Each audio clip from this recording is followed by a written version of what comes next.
Oh, hello, Liz. Welcome. Hope you had a good weekend. I'm doing all right. Thanks for asking. Hope you're doing well too. Yeah. Okay. So, welcome to Planescape Torment. Yes. Still playing the game. Oh man, this music. I'm gonna hear a lot of this music. I'm trying to check if Vivaldi or something. I searched a bit. Anyways, let me just get out of this. Music is a bit too loud, I think. It's good music, but a bit too loud. So yeah, over the weekend I was able to get around a bit. The weather was pretty fair, so I went out and hung around and in the malls and stuff. It's okay. It was pretty packed. So I mean, of course, as we all know, I don't know whether you know, but probably not. But around this time of the year is the Thanksgiving for United States. We already had Thanksgiving like a month ago, but then United States have Thanksgiving, I think this week, Thursday.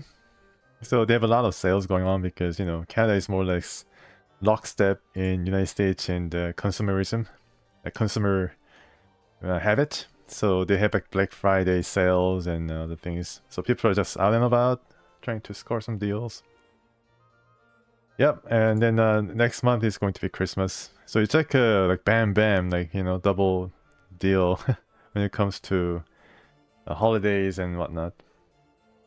I think some people just take a whole month off or something. They do accrue some of the breaks and other things that they are allowed to have over the course of a year when you're working, and then they just combine them all and then just decide to take a whole month off and go to nicer places like Arizona or Florida. Anywhere but here. Halloween too, yes. That's basically what happens. In near Halloween, they start putting up the Halloween things, decorations, and then soon after it's going to be Christmas. It blends from one to another one. They take Halloween candies, they sell chocolate, and then they just change the wrappings, and then it's going to be Christmas candies. That's how they do it. Yeah, I mean, yeah, people like to like be merry and celebrate the cold season, the gloomy season. They have a lot of fireworks and stuff like that. I don't know why they have fireworks in winter when people are just not really willing to go out, but they do it around Halloween here. I don't know why, but it's like a tradition. Fireworks near Halloween. Um, Anyways, yeah. So last stream I was able to talk my way into this private sensory stone area. Oh yeah, yeah. As far as chocolate is concerned, Valentine's Day around February 14th or something, second week of February. February is where the chocolate consumption happens. But nothing in January. Maybe New Year's. I guess they just like eat whatever they want, or leftover from Halloween or Christmas. Um, January is like a New Year's, and then and after that, because of the multiculturalness of this society, we have a Chinese New Year. So you check around the like at the end of January, I think that's when the lunar phase goes into a new year. So lunar calendar is more accurate. That's what I know. But they don't use the lunar calendar. But in China and other places they use it. So that's when the Chinese New Year happens. So some people do celebrate it, and I don't know whether they get off work or something like that. But you check celebrations, and I guess you don't eat chocolates there. You eat like moon cakes and like some I don't know what they eat near Chinese New Year, but of course, the PC-ness of this society has decreed that you shouldn't use Chinese New Year anymore. You should use Lunar New Year, but I call them Chinese New Year anyways because I mean that's where people celebrate the most. Oh yeah, paper dragons, and I think they do paper dragons and they do lion dances near Chinatown. They also have all these red envelopes where they supposedly give money for good luck. Yeah.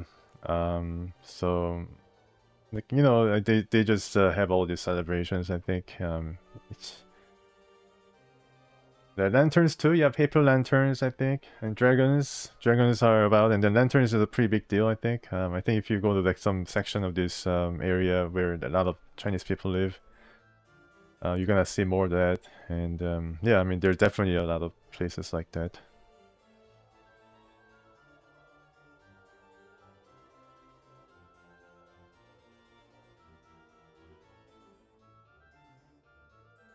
Alright, so let's get into the game. A really pretty place. I'm struck by how, you know, beautifully rendered this place is. I mean, it has all the, like, nice things going on.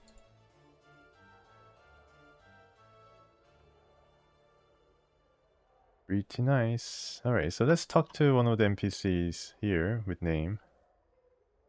Well, Sensei. Well. So I was able to get in here because I was able to talk about my senses and my experiences to the guy who guards this place. Also, you can also be a sensate. Join the faction to go in here. But I didn't want to change factions. I am Godsman. I was able to get into Godsman faction last time, so I didn't really want to change the faction that soon. So I was able to talk myself into this place by convincing the guard that I'm pretty experienced enough in experience of senses.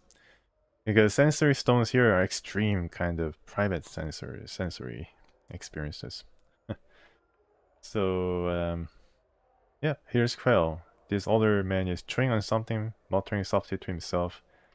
At the moment, there is a crack as he crunches down on the object in his mouth, then swallows it. His bushy, brassy white eyebrows furrow for a moment, rise, and then fall again. So this is one of the graybeards. I think they really know about, you know, keeping sensory experiences in stones and whatnot. He's like a librarian here. Greetings.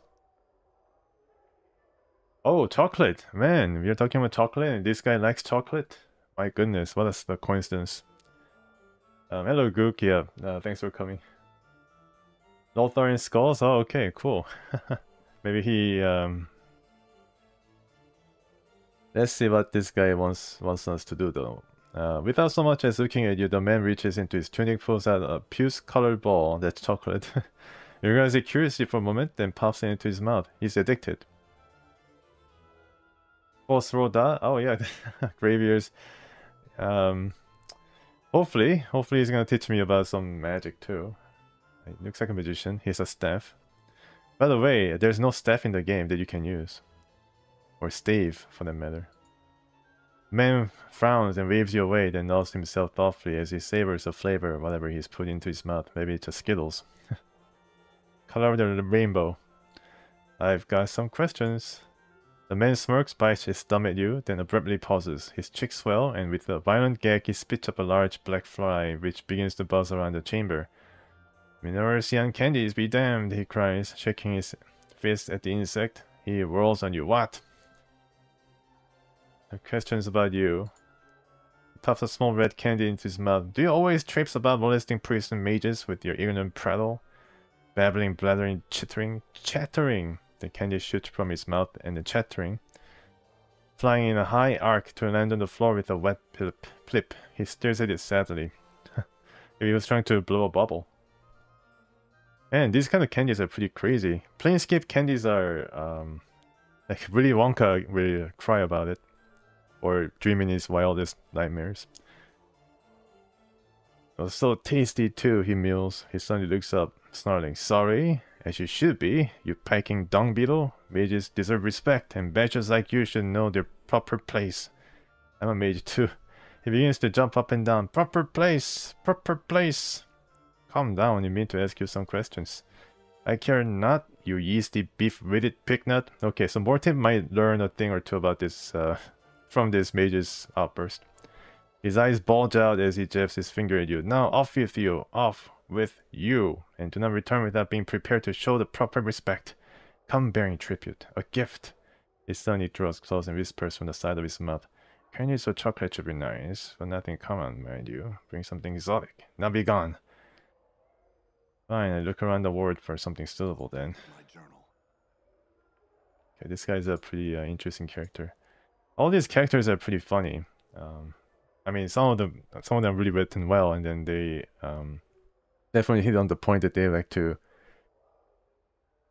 characterize. So this guy is crazy about candy, but then they made it really humorous and memorable. Yeah, I think he definitely knows a thing or two about candies and other things too. Sweet tooth. Maybe Morty can give him his false tooth because I'm pretty sure his teeth are rotting out of his mouth. The inscription around the base of his sensory stone indicates that it holds the experience week-long hunting trek across the forest of Arborea. So you can just, for free, begin the sensation and see what happens. You're standing in a circle, a white tent deep in the woods somewhere. The trees around you are by far the largest you've seen. Suddenly though, there is an odd prickling sensation at the back of your skull. Your surroundings melt into a colorless smear, then slowly resolve into what looks like the interior of a large gray sphere. Across from you stands a figure almost identical to yourself. His eyes flash in the half darkness. A mad smile splits his features. I knew you'd come. Oh, okay, so I see. You cannot progress without the... Yeah, I see. Who are you? Oh, don't you know? Did all these filthy, lying, thrice-be-damned journals tell you who I am? Those journals, they were so conveniently left for me when I awoke. Those journals that call me Incarnation. Ha! Burn them all, I did. All that I found. Oh my goodness, this is a previous incarnation that erased all the records of other incarnations that came before him. What a bastard. So, you're one of my earlier incarnations? He crosses his arms and looks away. If you put stock in such trash, yes. What did those lying journals say? They spoke lies, lies, lies, and nothing more. Filth about a man who forgets himself on incarnations of preserving their experiences in writing so later lives could benefit. Thieves, it's my life. Mine. You all want to steal my body and you won't have it. It's my life. Where am I? Oh, this. He gestures around him, snickering. Just a little trap is all. I realize that killing you body thieves might not be enough. I might have to trap you and snare you for eternity. You may have realized by now that there's no way out of this sensory stone. Your mind is locked here. You're not dead, rather sparse surroundings I've left for you, all to help the madness set in good and quick while your flesh rots away. He chuckles evilly. I have some questions then. Your early incarnation crosses his arms. So this is a trap. It's a trap. Looks away indignantly. Save a few more tufts of hair on his head. He's identical to you. Even his arms have most of the tattoos yours do. So this guy's still living, or I think it's just a trap that he left. And then he died off of, obviously, but then maybe he's in a different plane. I don't know. I might have to fight him in my mind or something. How'd you make this trap? Can't tell you that. It'll never be replicated. The magics used in its creation were lost, even to me. Clever it is, though. Our one experience hidden beneath the other, so that no flesh but my own would set it off. If your flesh sets it up, wouldn't that mean I am you? Yeah, so this guy set it off. Because I am now him. It's kind of complicated.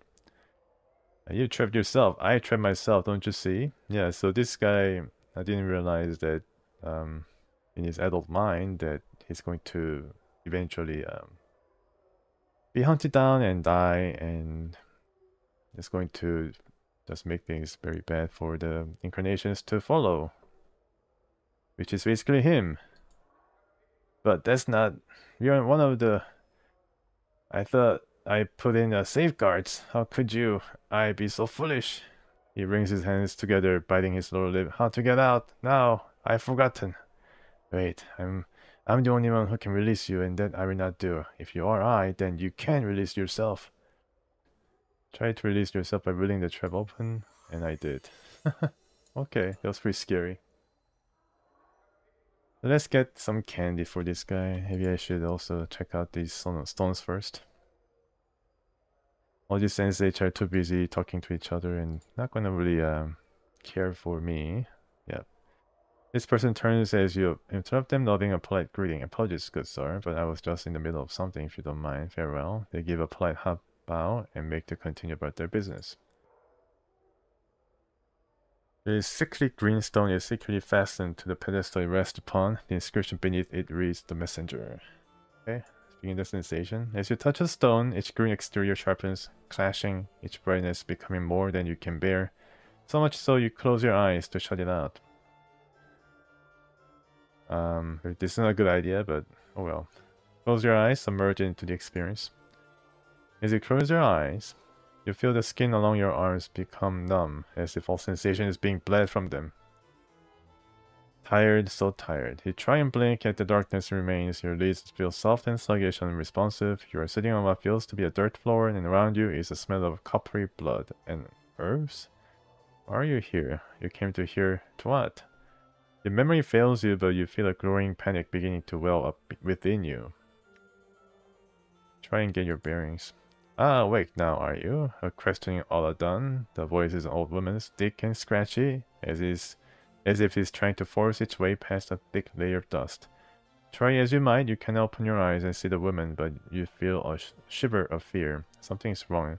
Terribly wrong. You try to respond, but all you can manage is a ragged croak. You can't feel your tongue, and your eyes? What's wrong with your eyes?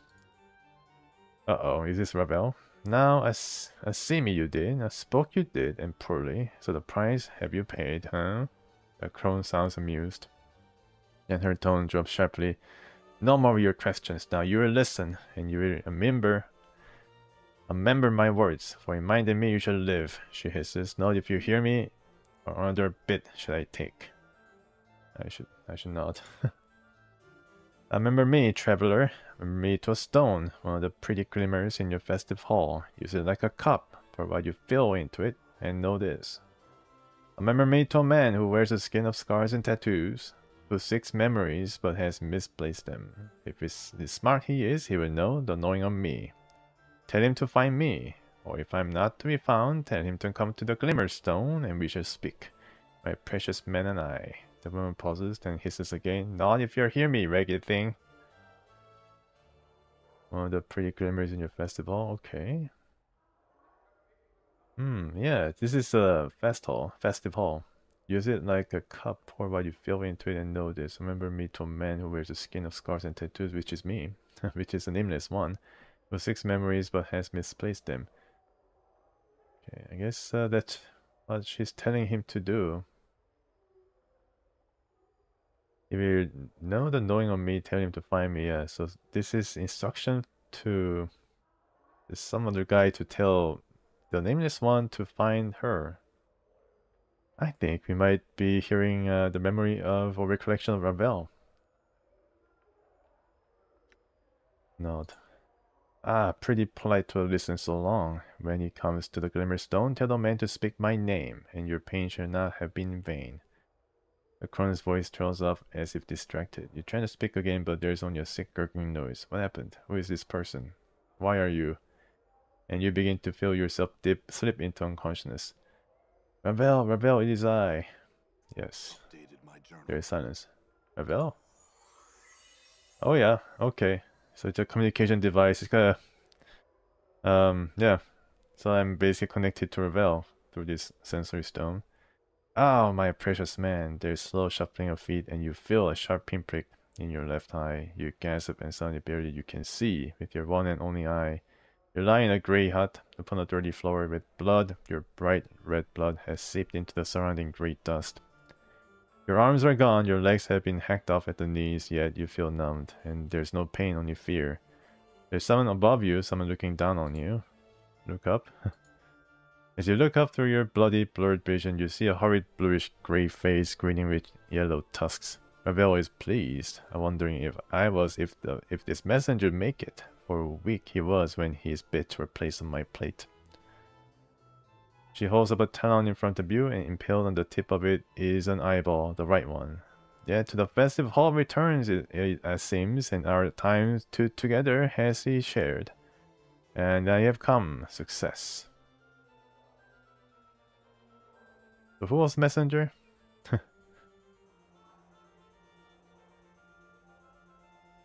Ravel, I have many questions for you. Oh, farewell, Ravel. Okay. No, not gonna happen at this point. The Crone shakes her head, your blurred vision seeing 3 images at once. Her grey hair is like brambles drifting down her shoulders. No, only time for answers does Ravel have, and she has no time to waste with your guest questions. Know this. And the knowing grows strong. You must find me, my precious man. But how? I do not know. Okay, this is I don't know what it's supposed to be. I guess it's a click of a tongue or something. I'm beyond knowing in the lady's place. Now, shh, and listen to Ravel, for there is much you must do to find me. 3 things you must do. Find the door, know the key, then unlock the key. Door? The door is not a finished thing, at least when the last gaze upon it, But in the passing of time, perhaps now well wrought it is. Go to the place of forges and steal. Perhaps there you'll find a door that takes one to me. Oh, this is where the Gaussmen are stationed. Yeah, their HQ. What is the key you speak of? To know of the key, speak to one of the knowing ones. Many there are in the festive hall, many, yet one there who knows the knowing of what the key is that you need. Loosen his tongue, and many secrets shall spill forth. So, when you say unlock the key, what do you mean? Knowing the key is not enough, so Ravel thinks.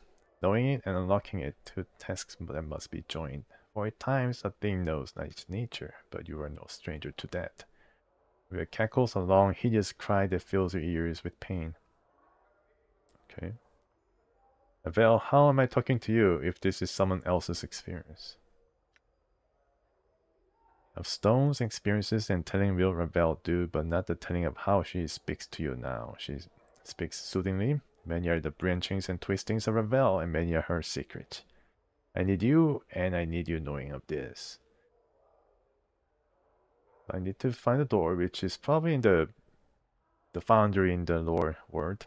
And then the key, I need to ask some guy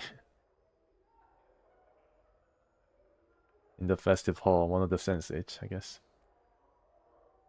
And unlocking the key is something that I should know very well. Thing knows not its nature yet, but I just have to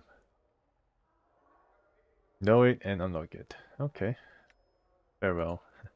Return. I will give what help I can. Ravel gives a final smile. A horrible yellow fanged grin. A blackish tongue darts from her lips and lingers at the edge, teasing. But in the end, only one question remains. What do you mean, Ravel? Only one question this I ask. Ravel's eyes blaze like fires, the red light turning her face blood red. What can change the nature of a man? Okay, yeah, it's a really the question that basically defines this game. The question, you feel a tremor pass through like thunder and you feel yourself burn. So I can let the experience go. Your vision clears until you are standing once again before the hideously green stone. It looks different than before, more horrid somehow. Okay, so finally we meet Ravel in this chamber. Still some things to do. I can probably ask one of my companions what to do here. The base of this aquatic blue stone has been sculpted so it appears to have melted into the pedestal it rests upon. A stream of perfect azure tears drip down the sides, framing the inscription beneath the pedestal. Longing.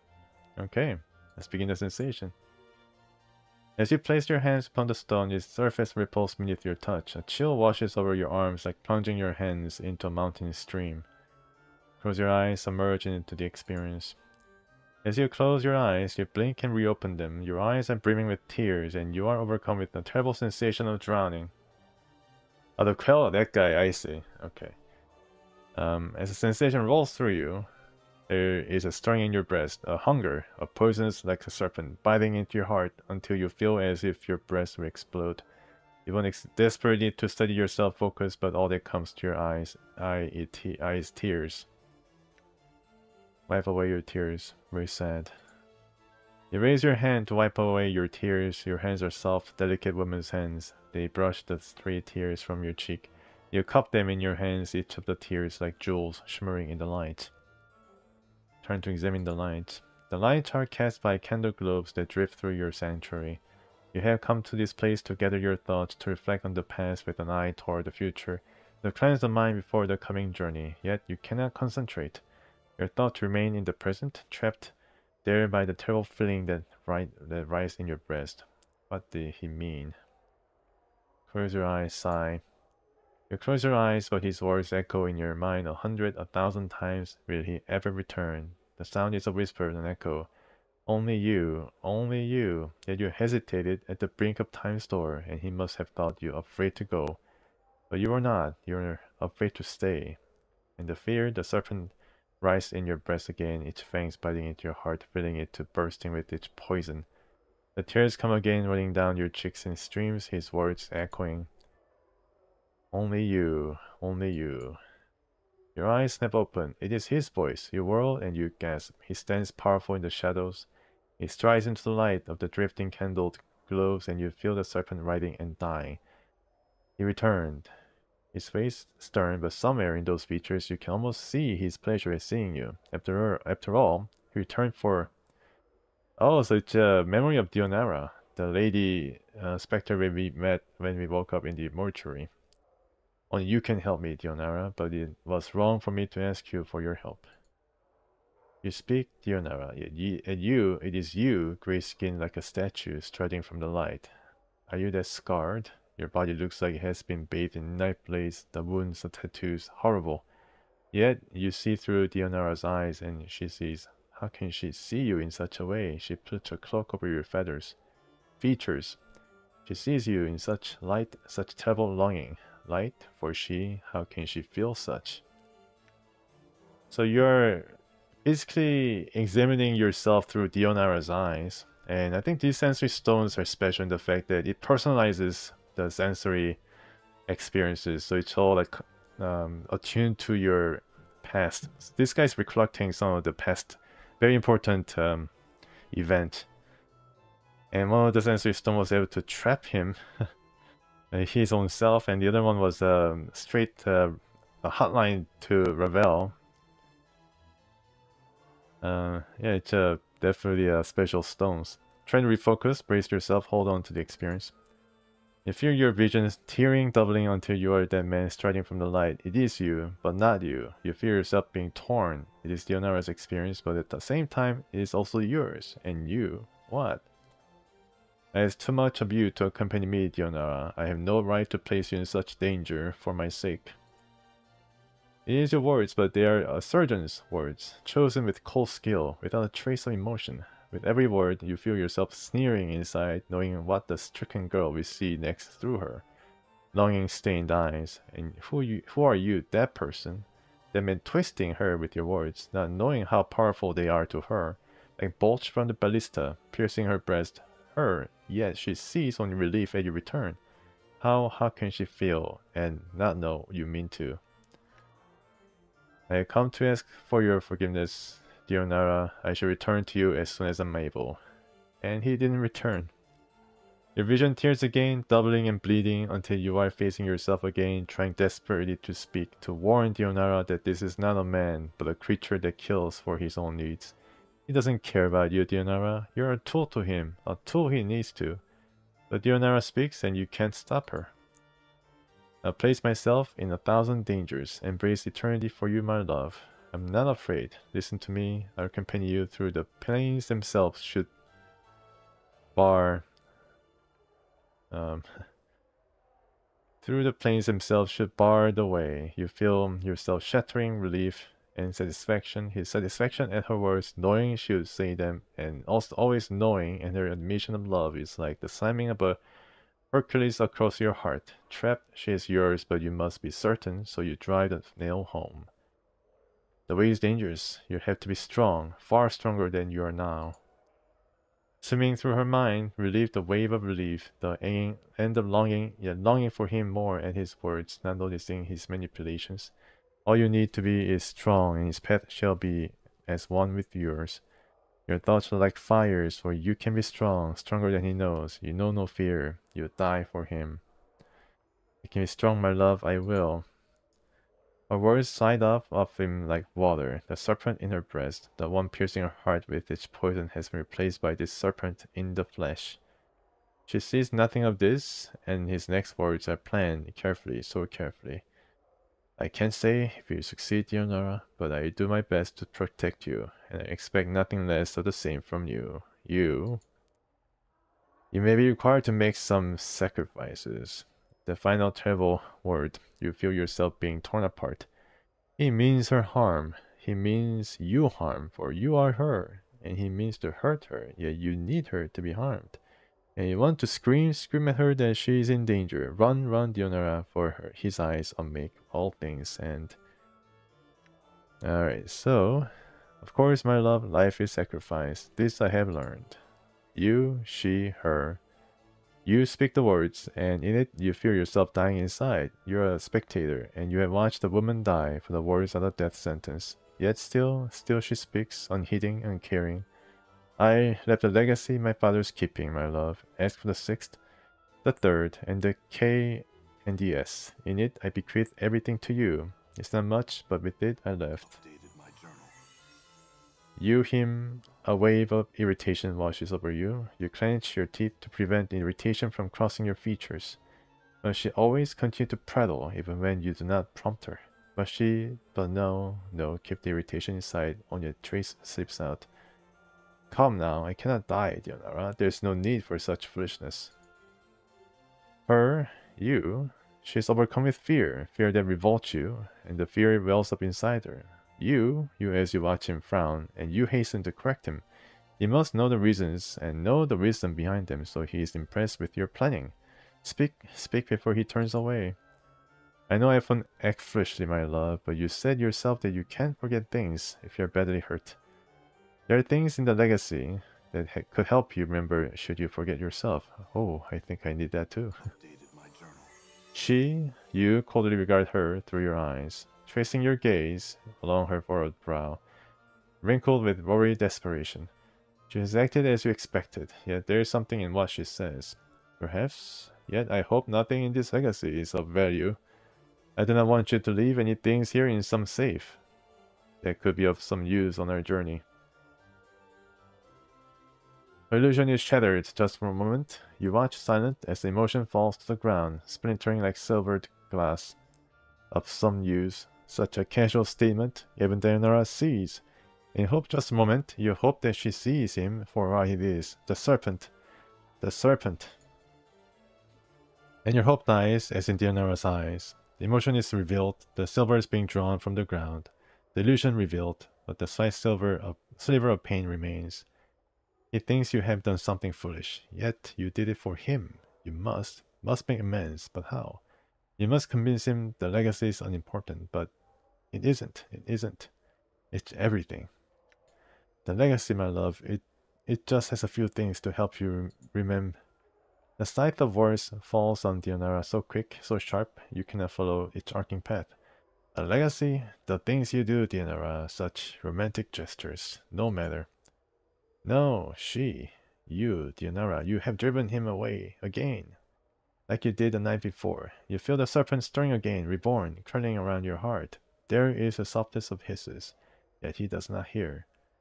Would you wish to leave a legacy, my love, for yourself, or for anyone you want to? It might help you remember if you left something for yourself or for the ones you loved.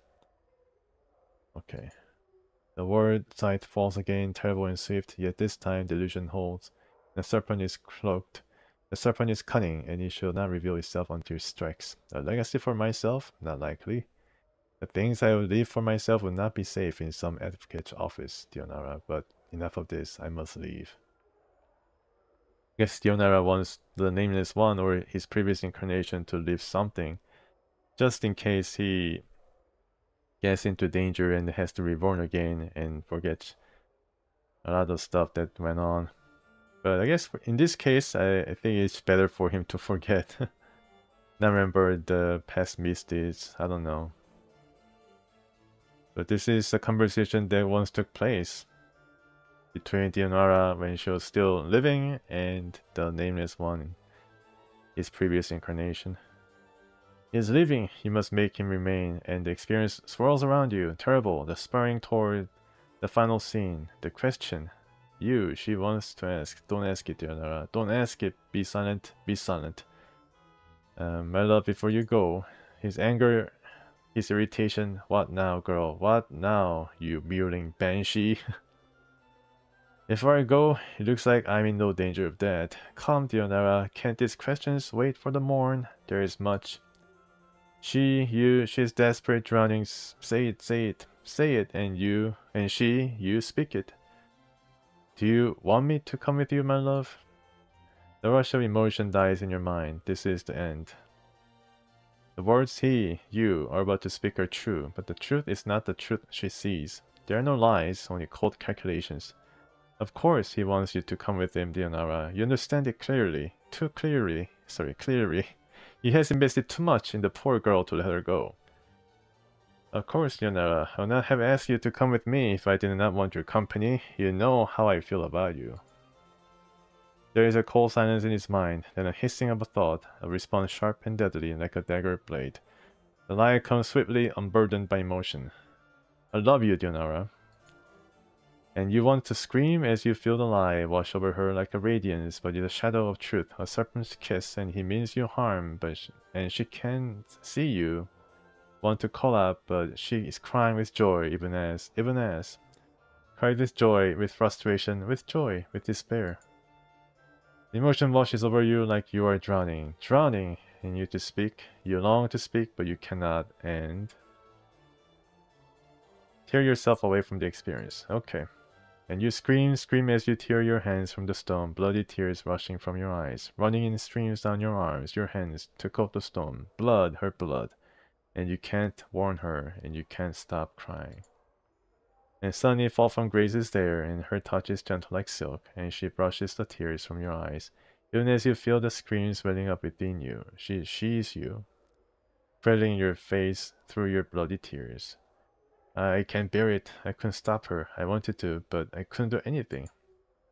Fall from grace looks into your eyes, and she nods sadly and understanding, and that is the nature of longing. And that was longing. The desire for that which you cannot change or possess. She studies you, withdrawing her hand, now soaked in your blood. So, yeah, bloody. You'll be alright? Yes, I just need a moment. Very well, Fall from grace steps back. We'll continue when you're ready. Take a breath, try and collect your thoughts. Another 2000 experience points. As much as you want to hurl the memory of the experience from you, you hold it fast because you know it's important to remember it. It was you in the experience. It was Dionara's experience, but because it was you, your memories flooded you, and you could feel both sides at once. Who were you? Who was that? That shade of you. Okay, so, you know, the experience that I just had is between Dionara and Nameless One's past self. And frankly, it's like one of the most charged material ever put to any type of interactive media. Yeah, it was going for a certain effect and definitely succeeded, I think. It's kind of overwrought, but that's what I have to do to, make the point. Some of the past things that the Nameless One was involved in, especially when it comes to his previous party members and acquaintances. Okay, let me ask him about the candy, about Quell's preferences. But I think whatever I just read probably deserves some kind of award. If there was an award for such things like writing or script writing for game or something like that. Yeah, I think it's really well done. It doesn't really miss a beat, and it's very consistent.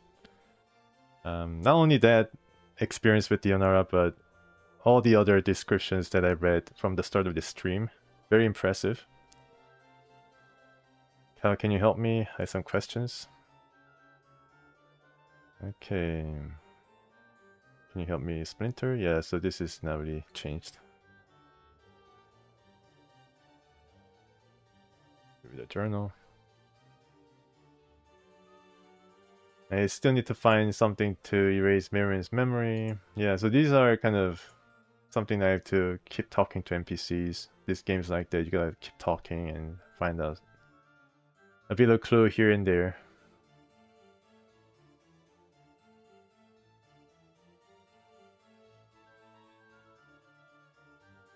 Dolora, the keys to her heart. Okay, so there's no mention of that guy Quell,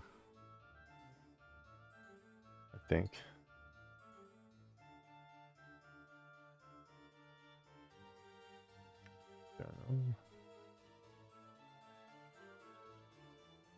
I know that when she suggested I leave a legacy, it struck a chord with my previous incarnation. He may be motivated to leave a legacy for himself just as a precaution.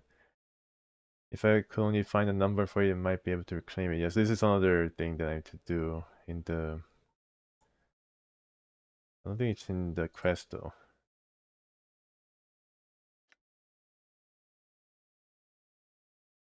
Hey, welcome. Umlo IEC.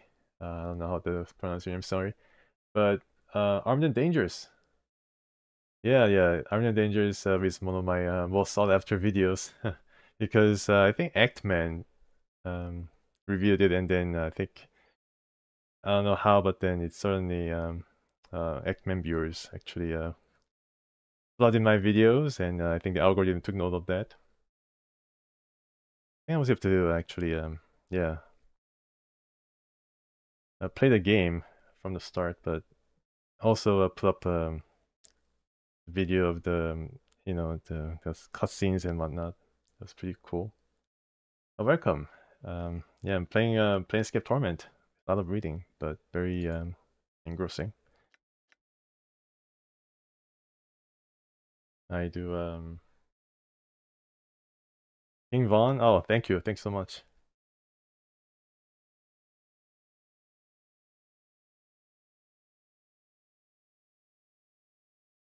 I really appreciate it. Okay, so let's continue this journey here. It's a pretty involved journey, a lot of reading, but the written material is like impeccable, so I don't mind reading throughout this game.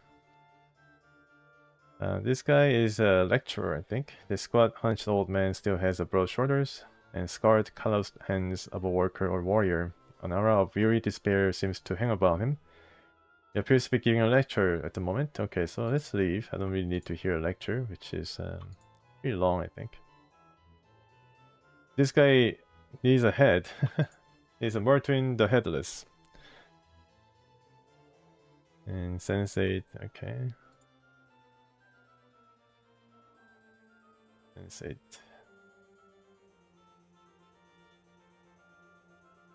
I think I can do something. I can probably go to the public sensory stone storage or library and then talk to this mage instructor called, I don't know her name, but I know she's there. Yeah, Sensorium, not the library, Sensorium. I can go to public Sensorium and meet this mage instructor who's quite addicted to the sensor stones and is a bit addled, you know. She's a bit out of it. Let me see where I can find her. I think she hangs around, not in a particular place, moves around from stone to stone.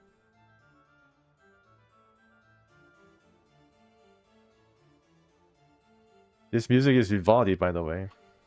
So I think it's an excerpt from, hey, here you go, Lady Thorncombe. She's a mage instructor. This woman is still meandering about the sensorium, traveling from stone to stone. She looks you over as you approach, but does not seem to recognize you. Are you by chance Lady Thorncombe? Her eyes widen momentarily. She looks away from you. No, I'm not, sir. I think you are, madame. I was told you are the mage's tutor of the civic festival. Lady Thorncombe pushed on a sullen look. And if I was this woman, what of it? I hoped you to receive training in the magical arts. I shall dash your hopes to pieces then. I no longer wish to teach magic. Now go, live in peace. But why not? As if for any concern of yours. But it is I seek to learn, and you can teach. I don't know what I might do to convince you to train me. She sighs loudly and resumes chewing on her thumbnail. I doubt there's much you can offer me which I cannot find on my own. The sensory stones provide me with all things that my considerable wealth cannot buy. Sensory stones? Yes. Each stone has recorded within it one experience or another. When I first came to these halls, I spent little time with them. Only now do I realize what I had missing. Sorry, what I had been missing. What had you been missing? She nods, smiling. Her eyes take on a glassy sheen, and she holds herself tightly. One could spend lifetimes here, among the stones. Experience after wondrous experience. Mere words can express their magnificence. I can only suggest you see for yourself, sir. You sound addicted. She snarls at you. Nonsense. I could stop any time I wished. I merely choose to bask in their wonder. I waste time teaching dawdling, ungrateful magelings when I could remain here among these precious stones, living 100 new lives each day. I don't think the stones are there for that. Shouldn't you seek sensations of your own to share? I think she's a sensate. What you think matters little to me. Farewell. Okay, so she revoked our request. Offer to help. And now up she goes to another sensory stone. Lady Thorn comes squinch at you as if trying to remember who you are. Suddenly she frowns pointedly. You! I hope you have not come here in an ill-fated attempt to drag me back to the training chamber. Because I most certainly shall not go. Alright then. Well, we can probably answer some questions then. Very well, ask what you wish. She sounds apathetic. My question's about you. As she begins to ask your question, you realize she's not looking at you, let alone paying you any attention. How about this place? I think she knows all about this place, but she's basically out of it once again. Maybe missed a chance to get her back to the training chambers, unfortunately. Oh well, I tried. Yeah, I mean, there's other things you can do here, but then sometimes you fail. You cannot achieve all the objectives.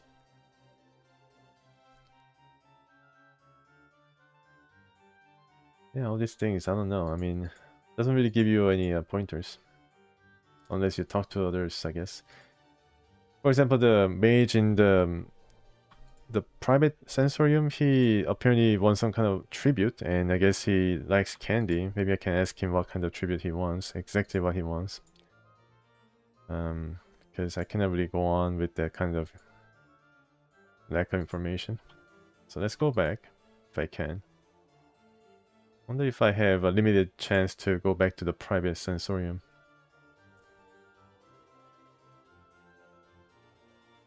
Okay, yeah, can still access this place. That's good. To talk to Quell. Block door. Okay, so here's Quell, the chocolate-loving mage. What kind of chocolate do you want? A rum chocolate? The mage's expression curdles as he spies your approach. Unbelievable. You've chosen to curse me with your detestable presence once more, you incursive Ricky sod. He pauses his haranguing to eat a small peppermint. I pray you learn yourself some manners. Some questions, actually. Back here, not, you yeasty beef-witted pignut. Alright, that's some insult. His eyes bulge out as he jabs his finger at you. Now off with you, off with you. And do not return them without being prepared to show the proper respect. Come bearing tribute, a gift. He suddenly draws close and whispers from the side of his mouth. Candies or chocolate would be nice, but nothing common, mind you. Bring something exotic, now be gone.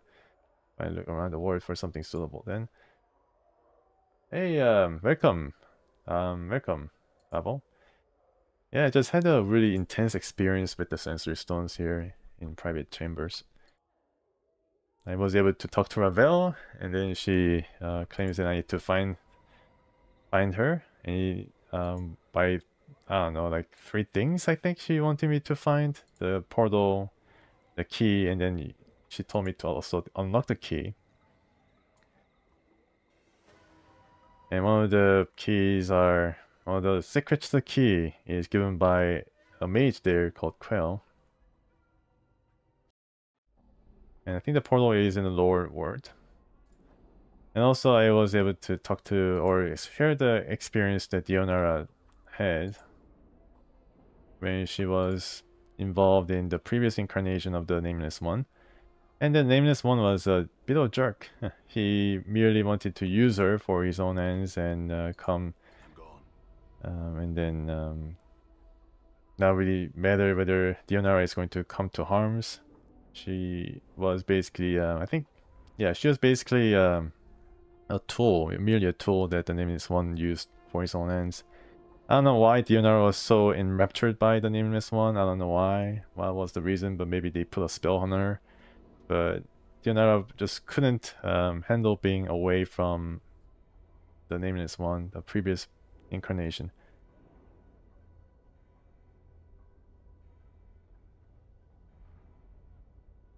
Most hilarious game, yeah, it was really overwrought, but it was well written. I think it deserves some kind of award. Like and I cry blood of like tears of blood because the snake in her heart was biting with her poison, and actually the snake was me, the previous incarnation of Nameless One, and he was going to use her. No, no, stop! You cannot do that. Stop, Dionara, turn away. Yeah, it was very dramatic. I don't think no cinematic could actually handle that kind of mix of emotions and passions. All right, I'd like to buy something. So let's see if this guy has chocolate, because he sells it. He sells everything, right? Okay, he doesn't have chocolate. Does have hammer quality, but no chocolate. Okay, so what is other merchant who sells exotic stuff? It was Gilspur, but guessed wrong. Check the map. Marketplace. Yeah, it should be sold in the marketplace. Great Foundry, Warehouse, Siege Tower, Upper Ward, Coffee Maker.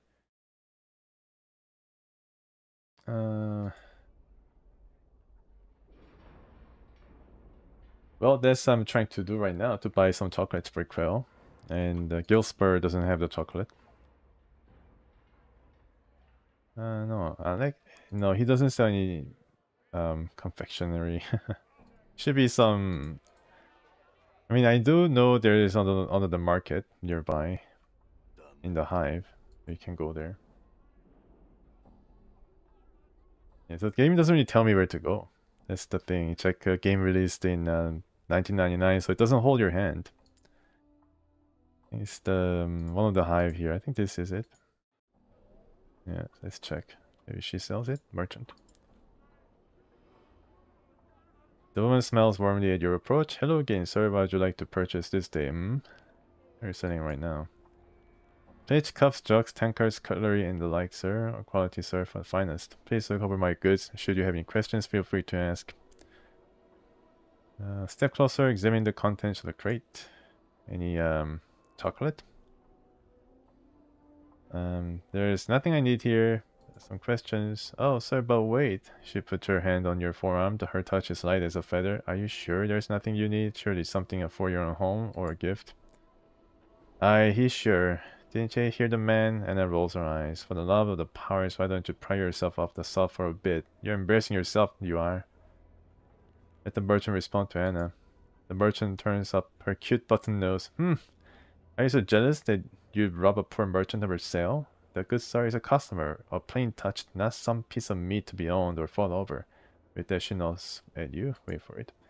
Anna looks horrified and furious. Jealous? Bar that. Watch your tongue, woman. I'll spit it from your bone box and bury in your corpse on opposite ends of Sigil, I will. The merchant, clearly frightened, steps up back a ways. And yeah, she turns to you, eyes flashing with rage, and makes a disgusted sneer. Not a word. Don't go getting any ideas from this adult called chit, blathering, and you'll be good and sorry. Okay, and I'll be quiet. Not likely. I speak when I want. I will, and don't you ever forget it. And don't think I'll be forgetting this either, you messed up leatherhead. Fine, Anna, she's right, merchant. There's nothing I need. Farewell. She looks so hurt, you're nearly stricken with guilt. Slowly she lowers the lid of the crate. Very well then, sir. Should you need anything in the future, I beg you return here. Nowhere else shall you find such fine goods at such wondrous prices. She waved sadly. Ah, so sad. Oh, it's they have it's another store called is it another store? I guess. Okay.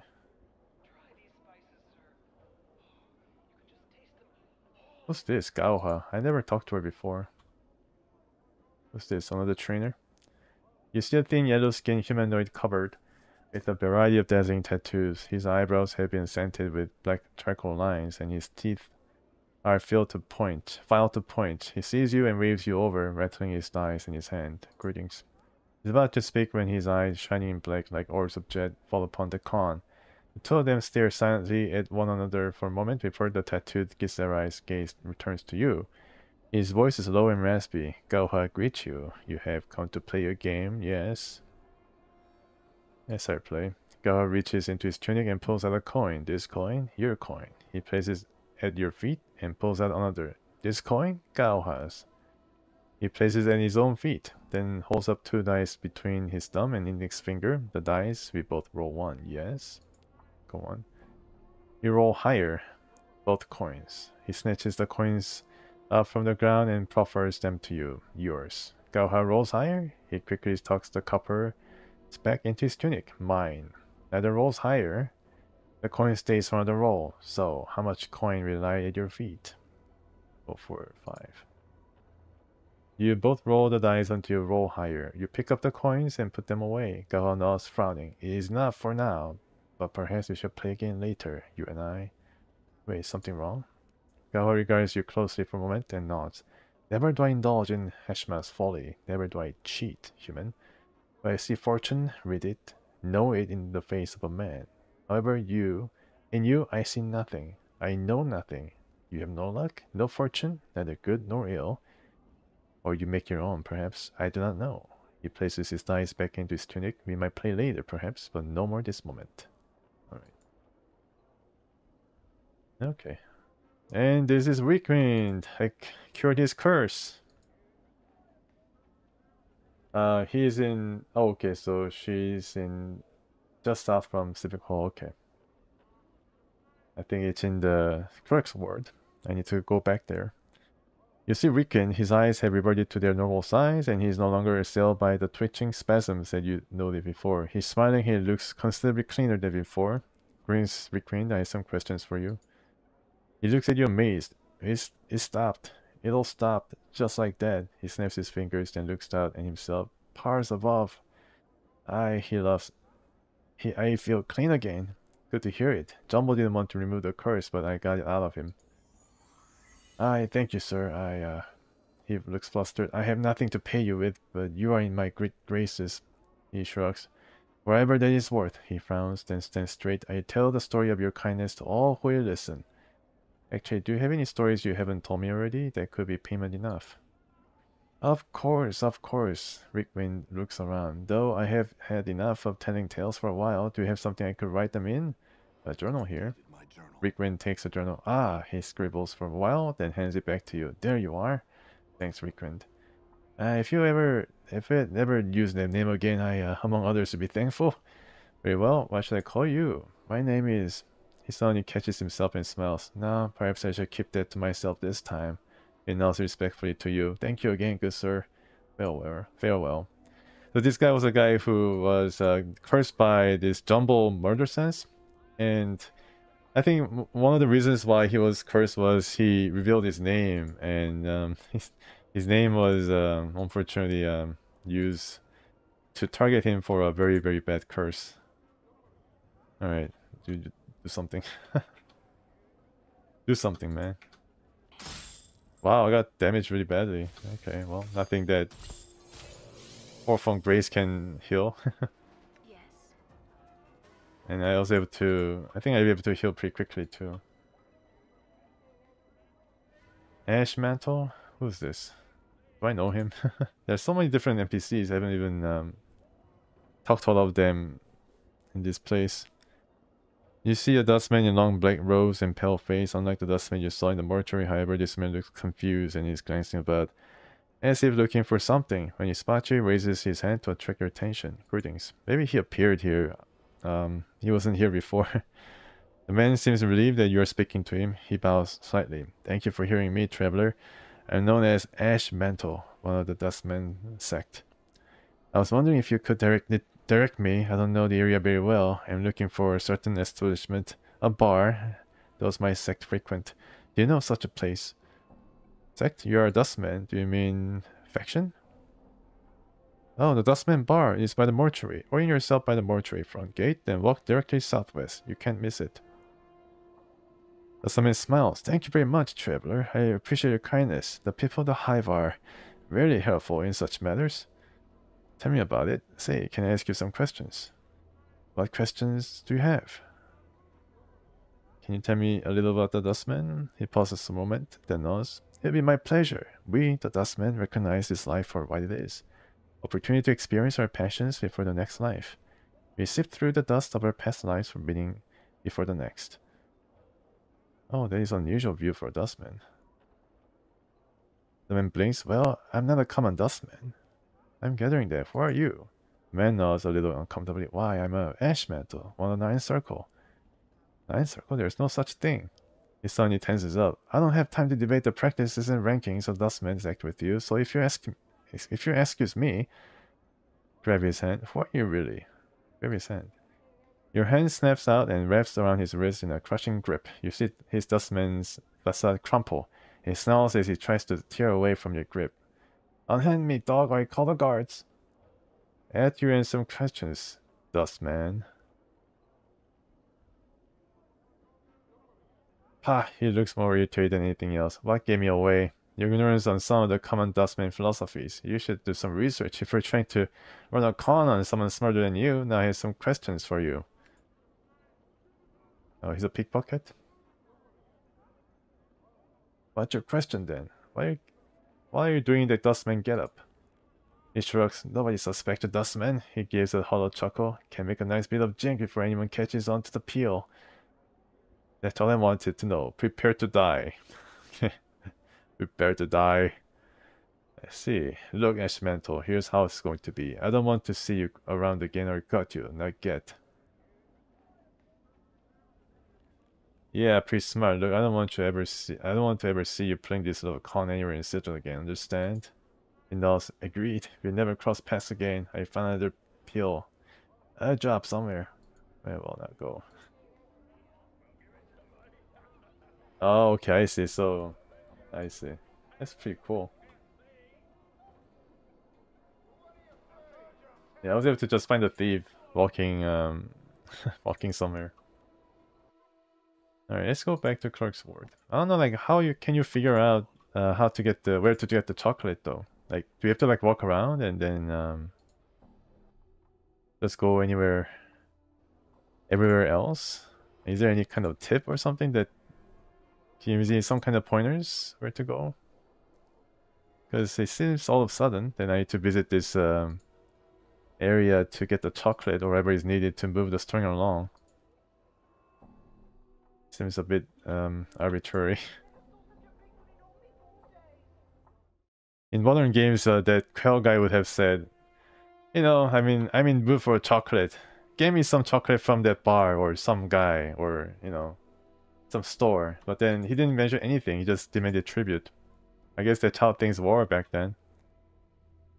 And this is Peso Clean, not the guy I like to talk right now. I'm probably sure that I'm going to be directed to this place in the future.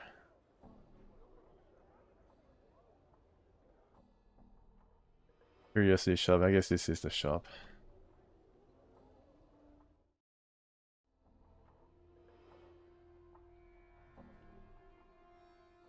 Yeah, I have to talk and just search around. I guess back then they had also the guide you can buy that tells you what to do. I guess that's one of the things that influence the decisions. Standish and Brishka or Brishka? Brishka? Brishka. This downtrodden little man scurries about the curiosity shop, dusting, cataloging, and moving things about for the place's proprietress. Sorry. You notice he smells fancy of onions. He glances up at you nervously as you approach him. Please, sir, can I speak with you? I have work to do, and my mistress simply won't allow it. I have some questions. I'm sorry, sir, but I can't. Please let me be before my mistress notices me talking to you. Your mistress? Yes, Mistress Brischka. I'm Standish, her servant. Her slave. I committed a crime and was sentenced to slavery, then purchased in the lower world, like many of her slaves, most of whom she keeps at her manor. Now please, I beg of you, let me be, or she'll become angry and beat me unmercifully. Alright. Alright, sorry about that, Standish. Maybe I can purchase your contract. I don't know why I'm being such a goody two shoes nowadays. I wonder if some of the alignment that I mean, if I had a other alignment, some of the things and other things that I experienced in sensory stones might have been different. It could have been different. The sharp-featured woman's appearance is attractive, though somewhat disturbing, with her blue-black skin and bright yellow eyes. As she examines you, a small pair of bat-like wings unfold from her back, and seem to settle back into her skin. So she's one of those fiends. Well, floating disembodied prevaricating skull and fall from grace, or whatever it is you call yourself now. Oh, El Succubus, perhaps? Truly a pleasure to see you here. What do I owe the honor of your visit? I thought that you rarely trafficked among their kind anymore. She glances at you for a moment with the same faint sneer. Or is your assignment here almost finished? I do not know what assignment you are referring to, Vrishka, though your presence here brings with it many questions. Last I heard, you are a stand-bearer for the company of the Vulture. How did you come to Sigil? She replies curtly, firing a question back like an arrow. By choice, and you? By choice. And you? Where your orders take you next? She suddenly turns to you. You see, little man, Vrishka smiles, as if severing the words. The best temptress is one that can make you buy into the illusion of being both promiscuous, yet virtuous at the same time. A prostitute priestess, as it were. Mistress Grace is among the greatest. She turns to fall from Grace. Are you not? You not think that a score thousand years of slavery had left their scars? No? Man, what a ass of a tongue she has on her bone box. Fall from Grace speaks with a coldness you have never heard before. The air almost becomes ice as she dissects Birshka with her gaze. That's enough. That is enough. Very well, though you are the one who came into my emporium. Birshka looks to you. She narrows her eyes. I'm sorry, I just had to get a chocolate, man. Didn't want this, the cat fight between the succubi.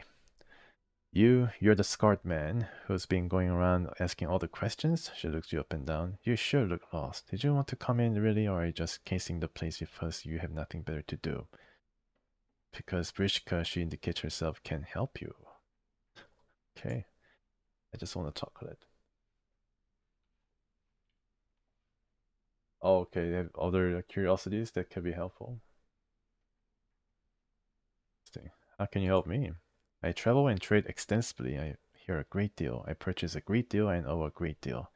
Perhaps I can make you a great deal. Is there anything that you can desire? You desire. She's like, yeah. So everything's great. It's huge. It's great. Only answers to some questions. Perhaps, what are you selling? Would you care to examine the weapons and charms or some of my more exotic acquisitions? Let's go for exotic items for now. Okay. Rishka smiles as you look at the various shelves in the middle of the shop. If you see nothing you like here, there are more items towards the front and the back of the store as well. Actually, Bean's tongue, Gorgon salve, metallic cube figurine, monster jug. From the store, baby oil, chocolate quasit. Hey, this is the one that I should get for, well, maybe there's like a better chocolate in the back of the store. Stained lens, Evra's ring, rune covered ale stain, tethered ragdoll. Okay, there's a ragdoll. Oh yeah, teeth, yes. If I can buy some teeth. I only have 2,400. 2400 copper. Get the chocolate. First thing, you examine the twisted little imp-like creature sculpted out of pure milk chocolate. It looks delicious, does it not? Imported from the lower plains. Hey, I guess Earth, as we know it, is in the lower plains. These are rare, you know, and quite prized by lovers of chocolate and confections. It's quite real quasit, a fiendish family, polymorphed into chocolate by powerful sorcery. Maybe not. Maybe not. Earth is not in lower plains. It's only 199 coppers. I take it. Yes, Brishka purrs, a wise choice. The copper you pour into her hand seems to disappear the moment it touches her palm.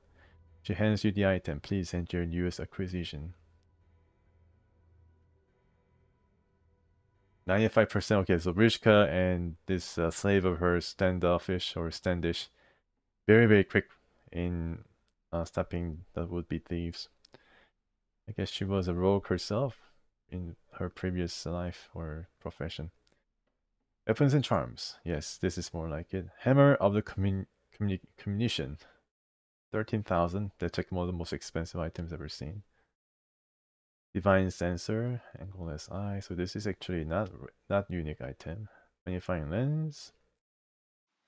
This is for Modron. I don't have Modron in my party, so not really useful right now. Cloud Kill. Very, very strong. I wonder if this is also going to affect your friends. A brilliant cloud of toxic vapors are created that so deadly that you slay any creature with fewer than 4+1 HD, causes creatures with 4+1 to 5+1. This is where the descriptions come in. To roll saving throws versus poison at -4 penalties or be slain. I guess this is definitely something you need to be very careful in casting, because it's gonna also affect your allies. Maybe I can buy it though.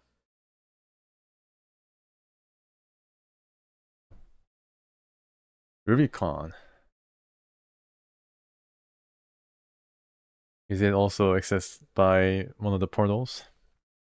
Ashes of Pavilion? These ashes are all that remains of School of Illusionists called the Pablum. According to their expedition logs, they traveled to the plain of Shale in search of the lost works of the Foresterer, a powerful sorcerer who once ruled an empire where the plain of Shale now lies. Okay. What does it do? It can be used... Oh, summons Trellons. Okay. Is this like one-time thing or is it repeatable? I don't know. Not usable by mages anyways. Okay.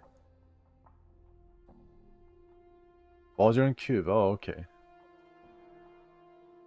It's one of the curiosity. What is this? Dreadbond. Legend has it that this bracelet was created by Nesak the Sadistic. The tiny razor-sharp spikes cover the entire surface of this item, injecting small amounts of rare reagent into the bloodstream of the user. Immunity to panic and +1 to strength. Useful only by fighters and living creatures. I'm not a fighter. I'm a lover. Actually not. Actually, hey, this guy can wear it. But it's too expensive right now. Let me see if I can buy the Modron Cube, as you say. Very interesting. What did you mean by calling Morte prevaricating? Prevaricating, misrepresenting, perjuring, dissimulating, lying. Oh, did I say that? And meant a floating, disembedded, pontificating skull, as in dogmatic, always stating an opinion in a self-important manner. Vrishka smells innocently. Morte, do you have anything to say about that? Launching into another one of these like well-mannered debates. I guess she knows about Morte. Maybe the previous incarnation of Nameless One too. You and Fall from Grace seem to care little for one another. Oh, that Batisu camp follower who's made her home in Sigil? Curious, no. But then what better place to train her agents than that little brothel of hers? The Tazu camp follower? Ever since her mother sold her into slavery, she has been a plaything of the plains for many a century. She claims that she was able to free herself from her chains, but you may give the word as much credence as you would give the word of any other Tanari bitch. She smiles slightly, myself excluded, of course. It is the truth. Truth? Truth. One does not win free of a Tazu contract, bits cloaked in human skin. You speak lies, and all the Tanari hordes know it. From the lowest regions to the other comfort-suckling Sakabai, is it covered across the plains. Fall from Grace was but a Betezu slave from the moment she was born, and so shall she always be. You are still an indentured plaything of the Betezu, to be tortured and commanded as they see fit. Rishka sneers you can't even behave as they do. One may win free of the Betezu contract if one is wary of the wording. If one realizes that the Betezu are beholden to keep their own word, one must simply beware of any meanings that may be twisted to their ends. And I'm well versed in language and in subtleties. Even so, it was not an easy matter. Enough, I do not care to hear you speak your lies in my presence. Often Grace maintains her flawless composure and simply nods, though when you catch her eye, she gives you a slightly exasperated look, then smiles. What was it you said about her training agent, Brishka? I think Brishka is actually she's very into conspiracy theories. Yes, there are eyes and ears in the city of Sigil and across the plains. What they do not see or hear, they may coerce from another man that has seen and heard. And who could think humans capable of such deception and trickery? Oh, Grace is indeed a clever one. Not as clever as a mother, perhaps, but clever nonetheless. That is not the purpose of my establishment. Not of course not. Did I dare suggest such a thing? But perhaps you should let the man judge for himself. Vershka turns to you, eyes blazing. Do you wonder, little man? Does a method of reason and curiosity ever enter your mind as to this matter? Does not the arrangement at the brothel seem strange to you? Vershka goes on before you can answer. Of course, laser can leave a scar, but it can remove the deeper ailments so often caused by poison of liars and imaginers. And now here she is, traveling with you. Most curious. Why would someone appropriatress of such an establishment leave it for any reason? And for a man she barely knows. Questions, questions. The answer may be painful indeed. Well, I asked her to join. So, I know the reason why she joined. He's well aware of why I agreed to travel with Imbrishka when he asked me to do so. Oh, I'm certain he did ask, but man could resist. Vrishka sneers and looks away in disgust. I guess she thinks that Fall from Grace tricked me into inviting her into my party. Okay, I'd like to see your merchandise after all that. Would you care to examine the weapons and charms, or some of my more exotic items? Okay, so metallic cube figurine. I guess that's not it. Codex of the Inconceivable, Deva's Tears, Elixir of Horrific Separation. My goodness. Baby oil, I guess that's something that I can purchase without worrying about the effect. Front and back. Stained lens, Yevra's ring, rune covered ale stain, tattered ragdoll. Okay, but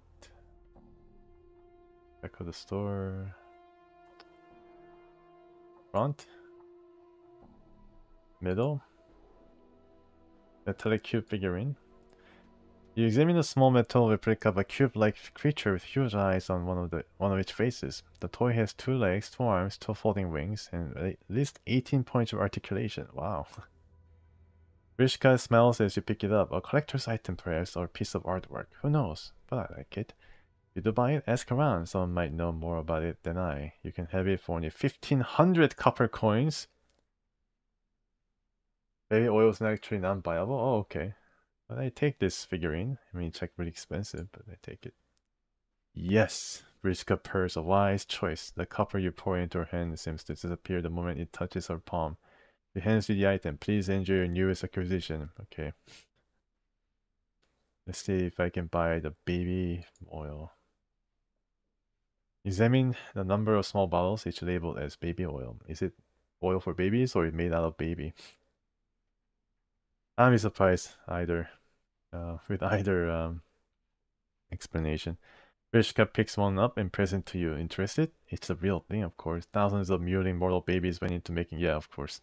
It was the second. I knew it. I knew there was something really dark about this baby oil. Ah, no thanks. And the oil for babies was an oil that was made out of babies. What baby? Maybe it's not human babies. Hopefully not.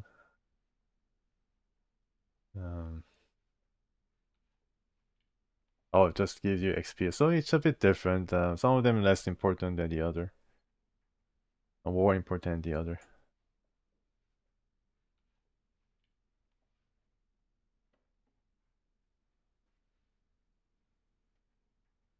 Codex of the Inconceivable? You examine a rather unassuming book held close by a tiny brass log. That, Kuzbrishka, is a Codex of the Inconceivable. When you say that it's just well, I cannot explain it. Mere words simply won't suffice. You can own it for yourself for a mere 1,000 copper commons, and believe me, it is well worth it. Alright, well, we got some nice items anyways. I'm running out of money too. Maybe I should battle some of these thugs in order to get some money. There's a thug boss, so here we go. I save and then see if I can talk to this thug boss and fight him. This young but well-muscled thug, but certainly well-armed and large enough to be dangerous, seems awfully clean for a typical street tough. He's carrying a massive axe in one hand and a steel box in the other. As you near him, he puffs and scowls at you. What are you looking at, sod? Pike off before I have to scrag you. Scrag? What in the 9 planes of Batora are you talking about, you idiot? I guess idiot means idiot. Scrag's neck nipped, yanked by the hard heads yet clueless adult bark. He glares daggers at Anna but says nothing. You just seem a little well groomed for a thug. I mean, why not? I mean, dogs can groom themselves, right? Stop shaking your bomb box, Leatherhead. This is my territory and you'll be leaving it quick if you don't want my bloods to tear you apart. Anna snickers, shaking her head. Rattle, you're sad. Rattling your bomb box it is. I so like to see how you'd last draw smack in the middle of the hive acting as you are. And that turns to you. Come on, let's be off. No use wasting our time with this wee-stamped basher would be.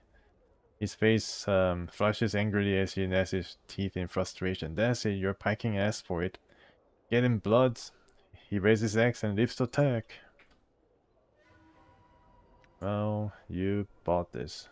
Axe of Torment. What's up? How may I help? Can you do some auto stuff for me?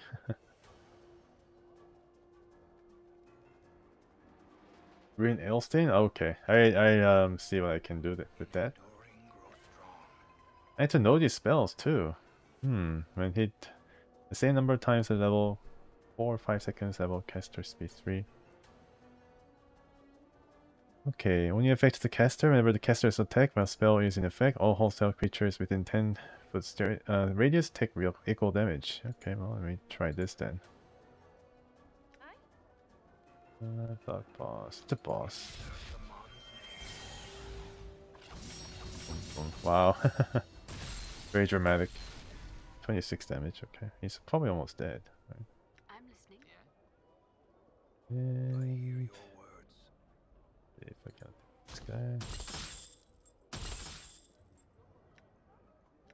And let's see. Missile patience. This is probably very useless. What happened? What happened to missile patience? I don't know what happened, but this guy disappeared. Or just died outright. Very funny. He's dead. I'm here. What can you do, lady? Kiss? What does kiss do? If it drains 1 to 10 hit points from a target and grants them to grace, wow, it's a life-sucking kiss. Succubi, betrays her succubi origins. Oh, really? Okay. So everything's kind of connected. I got Cranium Red Charm. Alright, I cannot get anything else. Balance in all things. Yeah, I got the steel box. For some, I don't know, it's gonna come later, as Pavel says. Very interesting. What? Done. Yeah. Alright, so I had to battle this guy. I don't think I can convince him to give up the steel box. There are a lot of things going on. I'm kind of overwhelmed. All I wanted to do was try to find a chocolate for Quail, and now I'm just running around fighting thugs and getting steel boxes that is required for something else. Oh, I can talk with the box. Wow. Alright, yeah. Let's do that then. All these rings. Can I read the diary? This book looks like it is made from paper thin silver sheet. The engraving of a woman is on the cover of the text, and there is a small lock on the side of the book. No matter how you try, the lock resists your attempts to open it. Well, I didn't want to read it anyway. Well, it's not yet. I guess I need to find a key. What's up, Chief? With, Fall from Grace not looking. Let's read the description here. I can talk to the item. Nice. The sturdy steel box has a thick leather handle on the top, but there's no apparent way to open the thing. It appears to be welded shut. There are a number of very narrow slits along one side, though you can't quite see into the box through them. A sickly sweet rotting smell wafts out from the slit. So this is the box that the thug boss carried. The sturdy steel box has thick leather handle on the top. There's no apparent way to open the thing. Yeah. So sickly sweet rotting smell wafts out from the slit. As you examine the container more closely, it shifts slightly in your hands. Something's moved inside it. There's a man's voice from within. Oh there. Is someone there by any chance? My name is Bartwin. Anyone? Hell? Yes. Thank the powers. Have you seen my body, perchance? It's hard to miss him. Stumbles about with a silly wooden head on his shoulders. He must have worn his feet down to stop looking for me by now. Oh yes, the civic festival. Yes, that's right. My good fortune then. Could I proceed to return me to him, good sir? Yes, I do that. Oh, no key. Okay, I see. Oh, diary content was cut off from the game? Oh man, alright. That's unfortunate, but I guess that's one of the least of the content that could have been added. If they had to cut something, then it should be the log diary of one of the NPCs. Although kind of curious what she might have written. How splendid! I thank you kindly then, sir. If you don't mind, now we'll hold up speaking any further until I'm with my body again. Alright, so cool. Yeah, I can get this guy the head that he was looking for. I don't know who replaced his head with the wooden one, and cursed him to walk around aimlessly in the festival. The beheaded man is still lurching about, bumping into walls, pillars, and the like. His false wooden head rocks precariously on his shoulders as he shambles to and fro. This must be Bartwin's body. Bartwin's voice suddenly echoes from within the steel box. Oh, there it is. That's my body. Stay there, old chum. Over here. The body shuffles towards you, reaching out towards the steel box containing Bartwin's head. Allow Bartwin's body to take his head. Updated my journal. Ah, much better. I thank you, good sir. I imagine my body here was getting a bit restless without me. The body hugs the steel box tightly. Yes, I missed you too. The body tucks the case under each arm and bows to you. And as for you, good sir, you certainly deserve some sort of reward for your trouble. Let's see what I got now. The body fumbles about in its pocket and finding nothing there in its tunic, finally presents you with several handfuls of copper coins. Thanks, Bartwin. I have some questions. Certainly, ask whatever you like. How did you end up the way you are? I'm not sure, really. The body set me down in one of the lecture halls, and the next thing I knew, someone had absconded with me. The next thing I remember was being picked up by you. But what I meant was, how did you lose your head? The body stiffens visibly. Oh, we don't like to talk about it. Quite horrible, really. What's past is past. No need to dredge it up, though I say I'm in the box because my head's not quite as presentable as my body, if you get my meaning. So it's getting rotted and everything. And another question. Certainly, ask whatever you like. What are you doing here? I mostly amble around Vestal, you know? Lumber here, lumber there. I'm not a sensate, mind you. I just like to watch all the different sorts of people milling about. A sensate? Body gently rocks the steel box, nodding the head inside. Yes, you know, the Society of Sensation. They race around trying to experience everything, figuring they'll eventually tumble onto some great dark of the multiverse should they keep it up long enough. The body shrugs. Can you tell me about this place? Mortwin sounds confused. Doesn't everyone know about the civic festival? Oh, well, it's the fraction quarters of the sensate. And perhaps more importantly, it holds their sensoriums. Okay, alright, so we know all this. I mean, this guy's basically a tout now. What do you know about Ravel Puzzlewell? Ravel can say I recall the woman. In that case, farewell. Good day to you, sir. Okay. So let's also talk to this figurine. This small metal toy is a replica of a cube-like mechanical creature with huge eyes on one of its faces. The intricacy of this toy is incredible. Its joints are composed of tiny gears, cogs, pulleys, and swivel joint, and there are even tiny springs on the legs that help support the feet. There's a little switch on the back that moves the eyes back and forth, and the wings are made of some tissue-like metal that folds up neatly when the wings are flush with the body. Despite the toy's awkward shape, it rests easily on any surface, no matter how uneven. Man, they should actually sell this modern cube. If Blank Isle was still in business, they should have sold like actual figurines based on Modron Cube and would have done a pretty brisk business with it. A small metal toy is a replica. Move the arms and make sword fighting noises. The toy clicks and whirls as you move its crackwork joint. Within moment, the tiny cube has vanquished every imaginary opponent you have sent against it and settled back to its normal position. Wave its arms and make cheering noises. Hordes of imaginary creatures. Hey Ivan, welcome. How are you? Oh yeah, I talked to a lady Thorncom and she shooed me away. I couldn't really do anything with her, unfortunately. She did identify herself as Lady Thorncom, but I don't know. I think I chose some dialogue that didn't really sit well with her, so she sent me away, and then now she's adult as ever, addicted to the sensory stones. Couldn't really get anywhere with her, unfortunately. I think I lost the chance to get another 10,000 experience points. So I'm now playing a Modern Cube. Nice figurine. Hordes of imaginary creatures from across the plains cheer the cube's victory. You can almost see a tiny oily tear brimming on one of its eyes. It is a hero, the greatest cube ever to roam the plains, and everyone loves it. In your mind, Fall from Grace and Anna hug it and shower it with kisses. Sigh, put the cube away for future battles against the multiverse. Mortis stares at you and shakes his head. What's that, Cube Hero? Mortis is a stupid skull? Why yes, he is, isn't he? Cube Hero. Hey, it didn't say that. Yes, it did. It said just now. Well, give me that thing. No, it's mine. He only wants to hang out with me anyway. Don't you, Cube Hero? Yes, you do. I just want to hold it for a second. But you don't have any hands. I hold in my teeth. No, I don't think...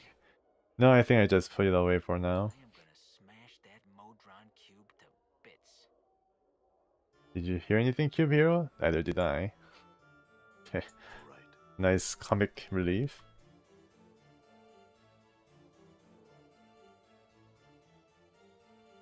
Oh, Sunlash? Really? Okay. I think Sunlash is... I don't know who Sunlash is. There's so many characters here that I can't really keep track of everybody. I don't think it's part of a quest too. I don't have any in the journal. Thief in training. Yeah, thief in training. I don't think that's it. And they make weird noises here by the magic spell that they use. I think I turned down the sound effect just because of the how loud it is. I think Stylish is Stylish is actually outside.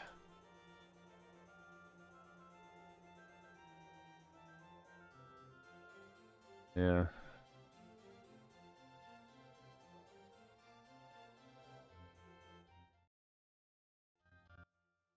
Yes. Salabash. This guy, right? You see Salabash the Onyx, he makes a brief but graceful half bow. Ah, again. You stand before me. Some questions. About what? Ah, not the word and the like, I hope. Plenty of more common folk could answer such questions, and just as soon direct you to one of them. What did you mean by the future mage tutor of the Fast Hall? It's prestigious position. To be an official tutor in one of the Fast Hall's training chambers. It's my intention to one day take the position of mage's tutor, but the title is currently in position of the Lady Thorncom. If only I could somehow prove that I'd be a superior tutor. I can always bring up the fact that she's addicted to sensory stone. She doesn't seem to want to teach anymore. Televish's tight lips curl into a nasty smile. Is she now? And she no longer cares to teach? Excellent. He rubs his hands together eagerly. I request to be made a new mage's tutor shortly then. Alright.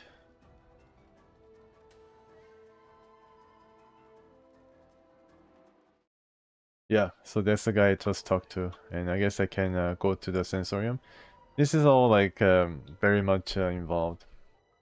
I had to do it step by step. Another question, can you show me to the sensoriums? Okay, so let's go and deal with her first. The public sensorium. It is So, the... how long will you be traveling with the succubus? So this is not I didn't do anything, it just popped up. It's kind of forced upon you, this chatter between the party members. As long as I am permitted, I suppose. Well, you're not permitted. I don't trust you. Okay, I guess I need to have a bit of a talk with Anna. Kind of warning that I need to talk or something. I mean, she's shaking her tail, which means she's agitated. Alright. So, what's your problem with Fall from Grace? I guess, alright. Nothing. I have no other dialogue option in regards to Fall from Grace. Yes?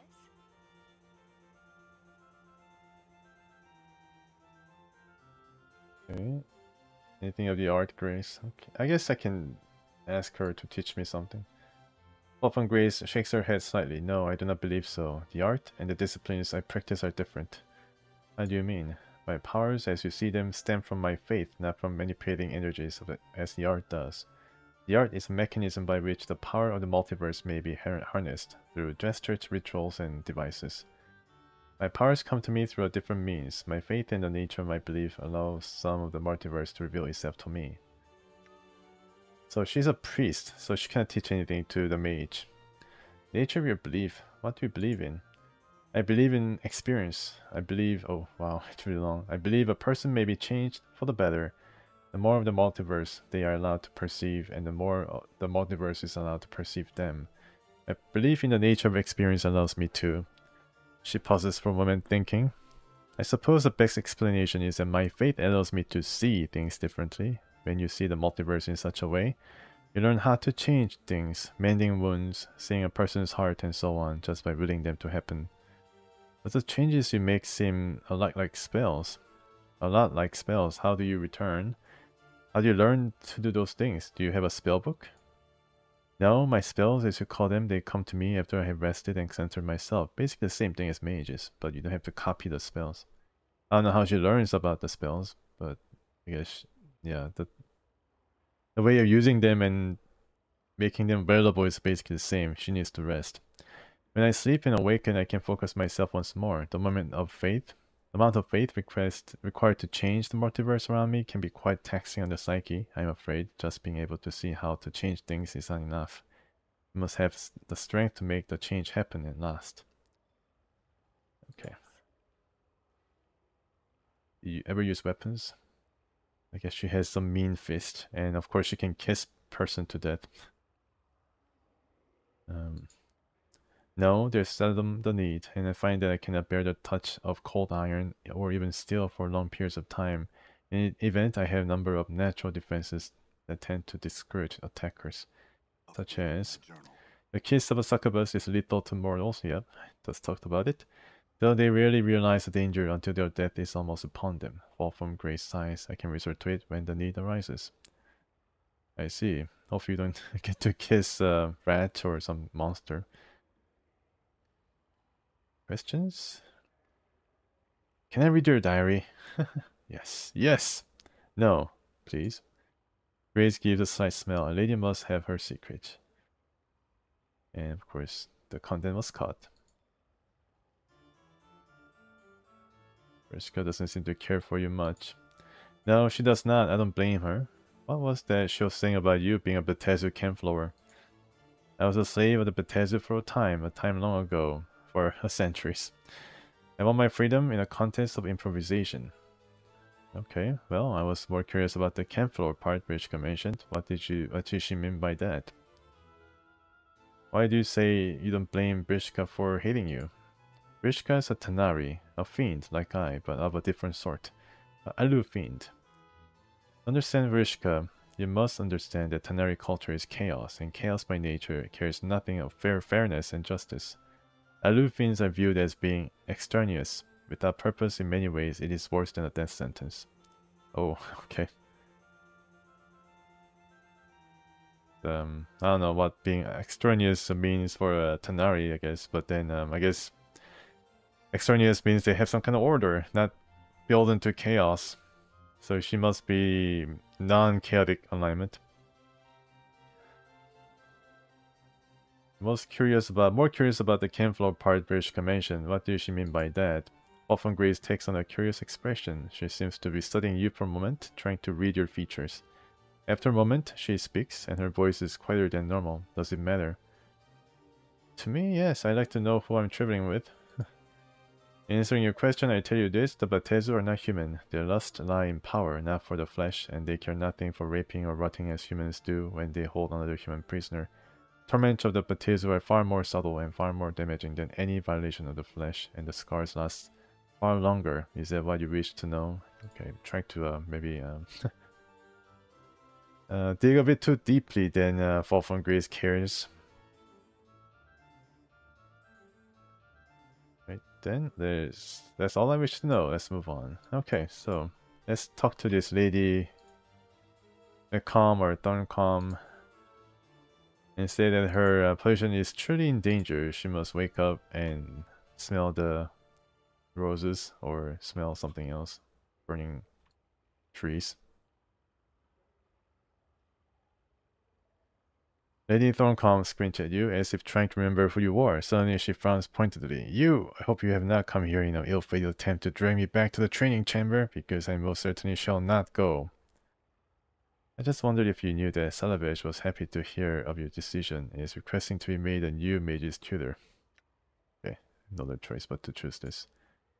Salavesh, that poor little oaf. The man couldn't magic his way out of a mildewed sack. Now, what is this decision you speak of? I mean, he cured me of the really bad hiccup curse. I think he knows one thing or two about magic now. Why, your decision to remain in the sensoriums and to no longer train less experienced mages. Updated my journal. What? But I... Yes, Lady Thorncalm? She glares at you. S9, holy S9. Did you see Salavesh again? Tell him not to bother. I shall return to the training chambers at once. Perhaps I see you there, Lady Thorncalm. Farewell. Wow, she just disappeared by magic. That's how mages roll, folks. They just disappear. They don't have to run. They just teleport to the chambers, and that's it.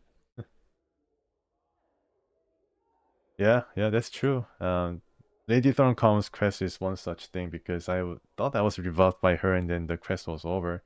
And, you know, it's a side quest. A quest that is not even written down in the journals, like here. So I think I was done, but then there's a way out of it by talking to Salavesh. And it makes sense, you know, this guy wants to take over the teaching position. And it makes only sense that it basically relayed the news that Thorncalm is not in a position to teach. You see Salavesh the Onyx. He makes a brief but graceful half bow. Ah, again you stand before me. Some questions. About what, At the word and the like, I suppose. Plenty of more common folk who answer such questions, and I just as soon direct you to one of them. So, whatever happened to your becoming mage tutor, the fast hall? That vacuous, scattered-brained child of a woman. Thorncalm finally saw fit to leave the sensoriums and return to teaching, so my chance is lost. And I wish to speak of it any longer. Salavesh continues to mumble foul curses beneath his breath. That's all I wish to know. Farewell. Alright. So, she's back. I'm gone. And maybe she can teach a thing or two about magic. The nameless one.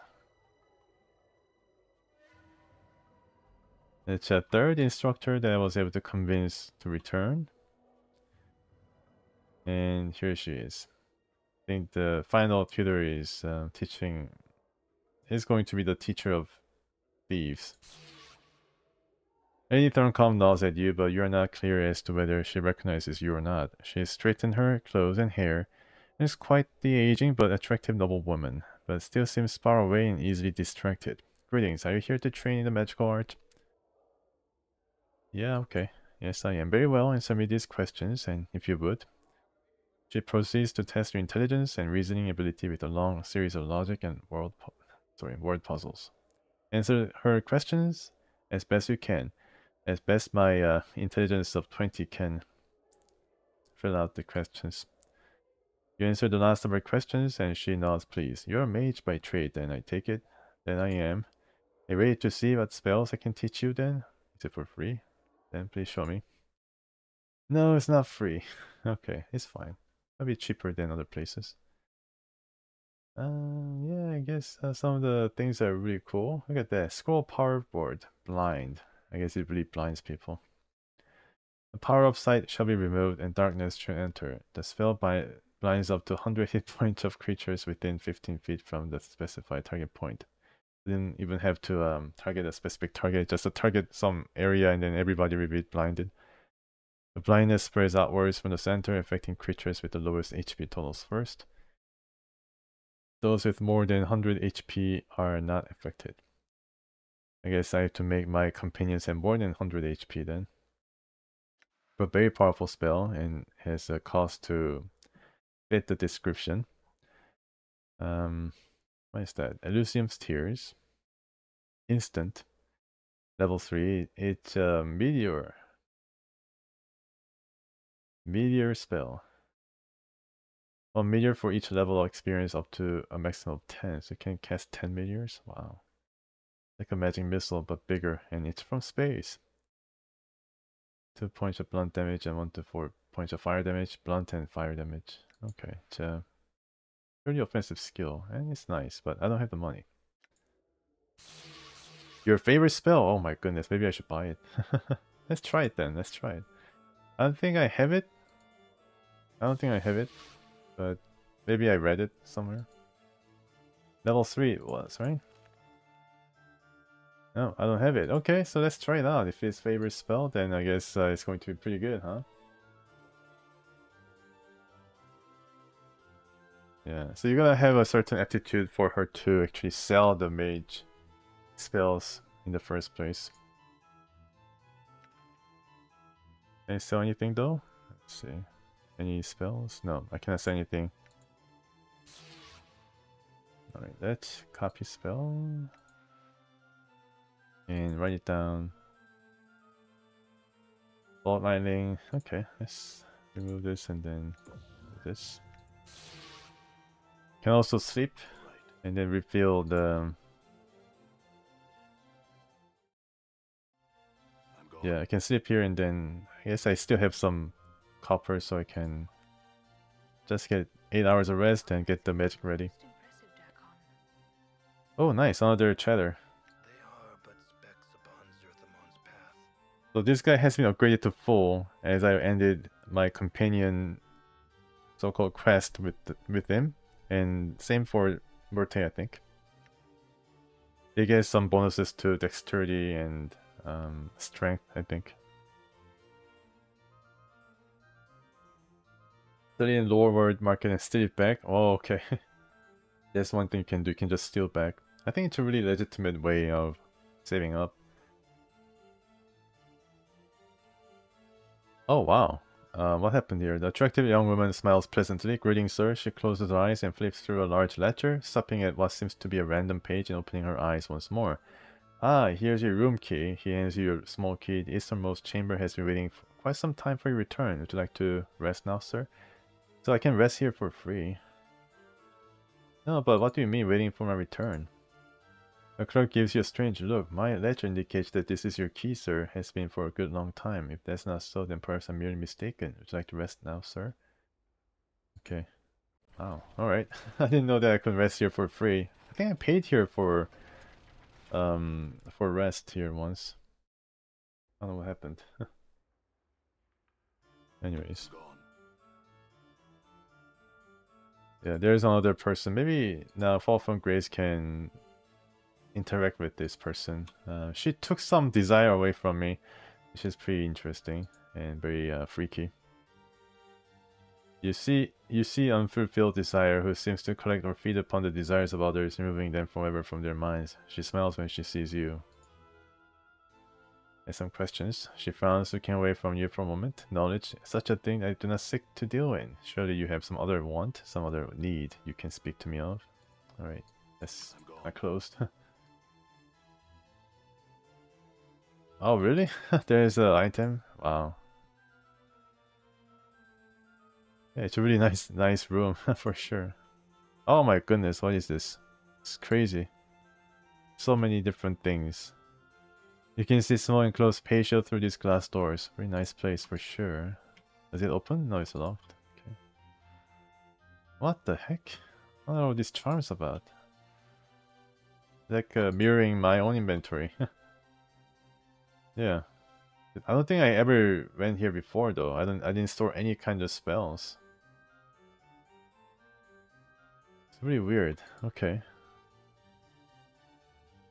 It's really freaky because it seems to like kind of track your progress or track your inventory. Okay. Nice. I don't mind the little small storage place. Oh, it's locked. Not charm. Do I need all these charms? I don't think so. I don't really need these right now. Anyways. Let's go and check the other rooms, just in case. Sensate. Okay, can I check the rooms here? No, nothing. Sorry. Locked, okay. Yeah, so you just have to like know every nooks and cranny of this game in order to progress. This reminds me a lot of adventure games, where you have to basically go and do everything, experience everything like a sensate in order to progress. Adventure games, like you have to like search for every nook and cranny. Sometimes pixel hunt, and I think this game's you know, takes a bit after that. No coppers? Okay, I do that very soon. So let's go back to private sensorium and check whether I have that chocolate. This is the special chocolate. Present. Wonder if I have the magic to turn creatures into chocolate. I think there was a magic that turned enemy into sheep. I think it's called polymorph. But not chocolate. I mean, it'd be nice if I can turn creatures into chocolate or even health potions and other things. This is Quell. Let's save first before he rages once again about his chocolate habit. Mage's expression curdles as he spies your approach. Unbelievable! You've chosen to curse me with your detestable presence once more, you ill-conceived reeky sod. He pauses his haranguing to eat a small peppermint. I pray you learn yourself some manners. I brought you some imported chocolate as a gift. Oh, his demeanor changes in an instant. Very kind of you, you gentlemanly. Very gentlemanly, may I see? Actually, no. Show him the chocolate closet. 8,000, wow. I'm probably sure I'm pretty close to leveling up. He takes it from your hands. Oh, quite rare these are. And most delectable. He bites up a large piece and tucks what's left into his tunic. Wow, it's a tunic of holding. Some questions. He frowns at you, licking the last of the chocolate off his fingers. Who told you to bother me with inane questions? He stares at you accusingly. Come now, what is it that you wish to bother me with? Or be gone. He fishes a mothball from his sleeve and eats it. Who are you? I am Quell. He holds up his hand imperiously as if to stop you from introducing yourself. And don't bother to introduce yourself, you must be the most insolent, annoying pest this side of Sigil that I've heard so much about. A true pleasure to meet you, and thank the powers you couldn't have waited until you had crawled up and died, thereby sparing me the pain of being forced to banter words with you. I gladly trade my formidable sorcerer's powers for but a minor enchantment that would pierce your thick skull and introduce at least the idea of manners. Hey. Manners? What of the chocolate I brought you? He opens his mouth to speak, finger raised, and stops. You had me there, sir. He shrugs and eats another candy. As I thought, I had other questions. Oh, that locked wardrobe. Okay, have to have a key.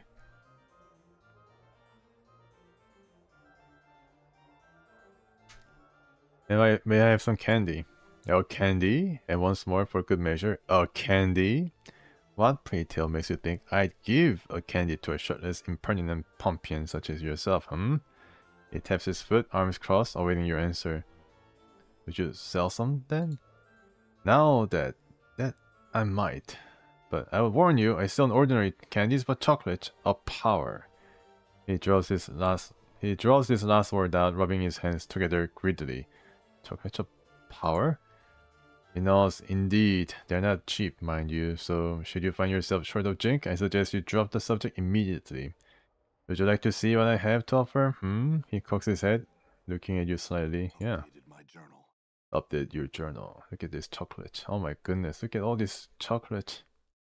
Stinky chocolate. Yes, yes. This final smelling oozing bit of chocolate will cause each eater to breathe out a great gouge of toxic fumes when consumed. Some kind of poison. Frosty mint candy. Oh wow. Charisma is increased considerably for a period of time. I guess because of your frosty minty breath. Crunchly candy. Invokes armor. Okay, so he put all these magical charms into this candy. For different properties. That's one way to go about it. I mean, yeah, it's better than potions, I guess. The piece of hard candy is shaped like a small gear cog. It's chocolate flavored with a slight metallic aftertaste. Placed in the mouth, it tingles slightly as small crackles of electricity play over it. Wow. Really Wonka, eat your heart out. If the conditions are right, lightning has been known to issue from or strike the eater of such candy. It's random. Okay, I guess I don't really need this for... I mean, this is just for yucks. And I guess if possible, like for memes. Some questions. Okay, alright, so let's ask about Ravel Puzzlewell. The mention of her name, he swears the candy he's sucking on with a loud gulp, wincing in pain. What to tell? Why tell at all? Such tales are best left in the dusty books and the attics of old men's minds. Evil, evil, such a name, and such dark tales swarm about it, like flies on a corpse. Just the same, I need you to tell me. He rolls his eyes, plopping another candy into his mouth. She's a night hag, my boy, who came to Sigil. All evil and cackles she was, alive with her shadow magic. Ready to butt heads with the Lady of Pain. Barmy old hag. Only succeeding in getting herself mazed. She's likely dead by now. No magic? Yes. He seems uneasy about speaking of her. Ravel dabbled. No, not dabbled, but excelled in all schools of magic. She knew shadow magics, magics of illusion, and shadow substance. Shadows. Residues of dead things. How might I find her? Why would you ask such a thing? Are you mad? How could you possibly want with such an evil creature? She knows something about my past. Doubtful. She was mazed many centuries ago. Gone. Penny the dead book she is, and even if she were somehow still clutched to life with her blackened, bloody talons, what could she possibly know about you? If she was in the spitting image of cackling evil, that is, and was even willing to help you. I just have to hope she's alive and will help me. By Lesh's 6 teeth and her swollen tummy, what a flickering candle of hope hurled into the howling winds of pandemonium, that is. Flicker, flicker, whoosh. Don't be any more the fool than you need be. This guy, he's really don't want to give up any more information. I must just seek her out, whether she's dead or alive. Yeah, whether she's dead or alive. So if she's dead, as she most likely is, then what is your plan, may I ask? Yeah, everything all figured out, do you? Kel is just blowing words out of his pitch. Nonsense, nothing. What do you plan to do if she's in the death book, eh? What do you think I should do? The first brilliant question you have asked. Me? I think you should give up this clueless idea of entering mazes and chatting with night hags. and lope back into whatever crypt you crawled out of. Makes far more sense than fishing for the lady's anger, it does. Can you tell me how to get to a maze? Then you never give up. Lunatic madman Adolkov. Have you not listened to a word I've said? She's imprisoned in an interdimensional maze for trying to best a lady of pain. That means she's at least 10 times as balmy as you and at least 100 times more powerful. She's also most likely dead, thrice dead. And if by some happenstance she isn't, she'll make you dead. But I understand, but I really need your help. Can you tell me how to reach her or not? Kel goes quiet, chewing on his lip. After a moment, he fishes around his tunic for a minute, then plops it into his mouth. You serious? Serious now? Why so serious? So Bator bent, so mule stubborn, he sighs. Well-born, clueless, die clueless. Yes. Updated my journal. All mazes have portals. This much I know to be true. A way in, a way out. This is how the lady fashions them. I do not know the portal, its location, or even its form, but I am told its key is a piece of Ravel. A piece of Ravel? But if Ravel's maze, then how am I supposed to? Then you have to make do. Find something that has Ravel's taint in it, mayhap. That is all I know. All. But let me know more about it. If you want to go pestering someone about something like that, go to Brothel of Slating Intellectual Lust. One of the ladies there is bound to have met someone or know something that'll help. Okay. Right, thanks. Updated my journal. Hello, Kersey. Thanks for coming. I'm doing alright. How about you? How was the weekend for you? And as always, thanks for the like button. Thanks for smashing it. Alright. It's a smashing time here for Nameless One in Planescape Torment, as I talk to different NPCs and solving quests and getting experiences. Which, by the way, is enough for me to level up very soon, I think. No, not really. I need still around 60,000 experience. I mean, I've never seen the numbers go up in D&D like this. 775,000, that's like a Japanese RPG type numbers. Anyways. So I need to find something of Ravel, and let me check the journal. A mage named Kel told me the key to portal which lead to Ravel's maze was oddly enough piece of Ravel. Okay. And what now? What do I need to go on? What else do I need to know? I mean, like, a piece of Ravel, yeah, sure, but like, where can I find this? More information. I need to talk to everybody once again, I guess. But you gotta pick the right NPC to know more about where to find this piece of Ravel. Yeah, but then I need to go to the Brothel of Intellectual Slating Intellectual Lust in order to find more about Ravel. So at least I have a bit of a hint as to where to go. I think I have to talk to this lady in white dress who's supposedly the tail chaser. Yeah, Eve the tail chaser. Eve smells pleasant at you. Greetings again. Have you come to trade tales? So she told me a bunch of tales last time. Like many different tales. I wonder if she has like a few bit more, especially about Ravel. Yes, I have. Eve knows. I like that very much, yes. Tell her the story of Ignis. Eve leans forward as you tell the tale of Ignis and the art that burned within him. She seems to devour your every word. As you finish, she smiles at you. I should remember this tale. And now I have one for you, the execution. Wait, I had a question. Eve nods quietly. Do you know anything about Ravel Puzzlewell? The tale of Ravel Puzzlewell, frightener of children, begins and ends with a question. What can change the nature of man? Go on.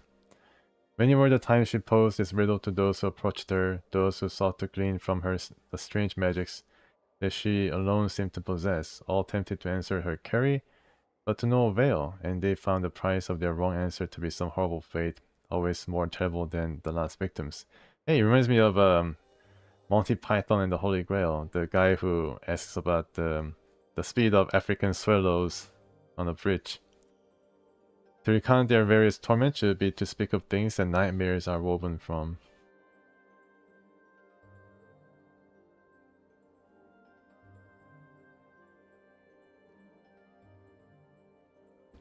I guess he's one such victim of Ravel's carries.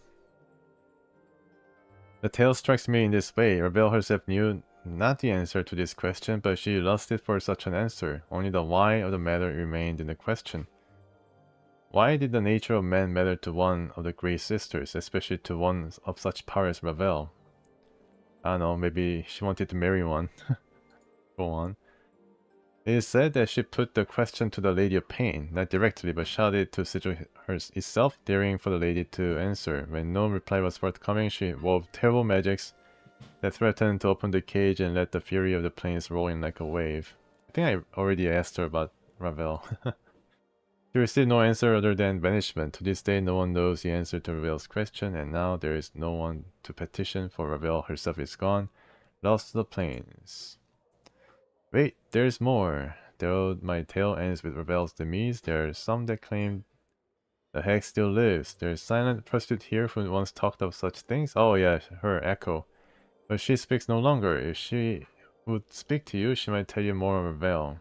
What else can you tell me about this silent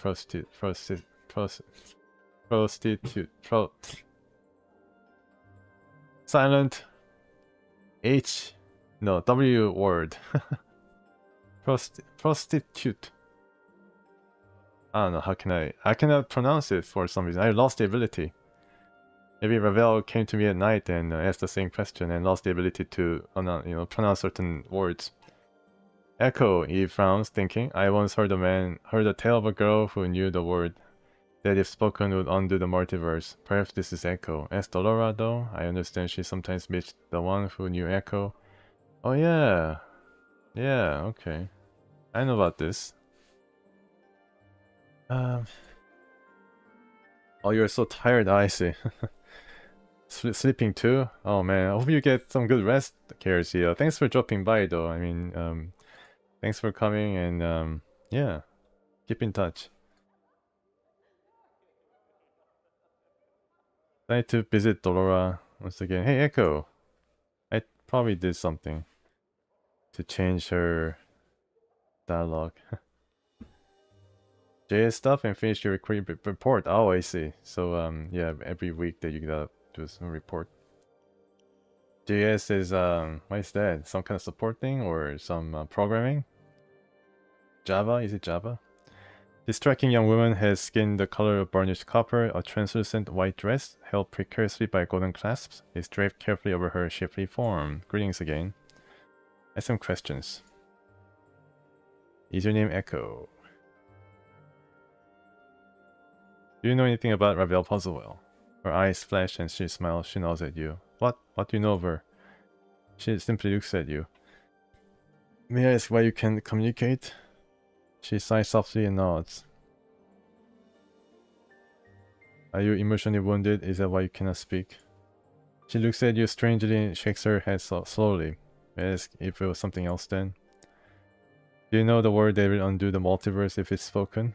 Her eyes widen in surprise and she gives you a beaming smile, rolling her eyes and shaking her head. Okay, it's just a rumor.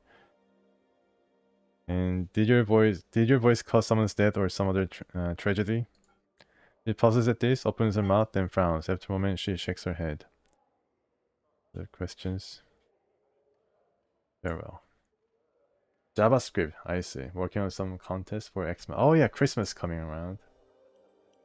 I see. Yes, Christmas. Many nice. She knows some.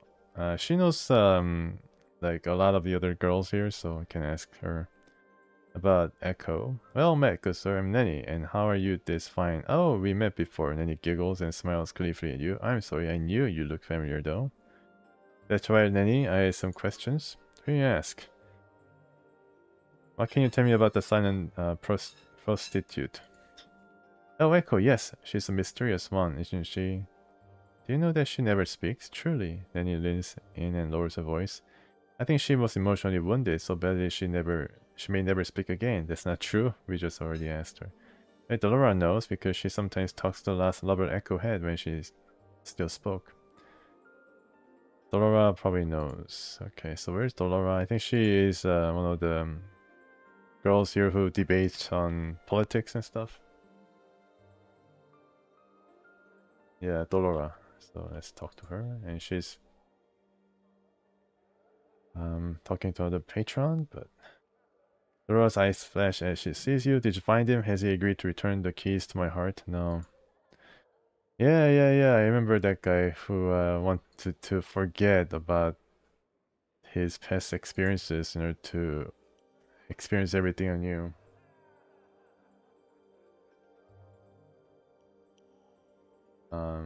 Yeah, I think his name was Kesai Seri. I need to find something that's gonna erase his memory. I think that's how he's gonna give up the key to Dolora.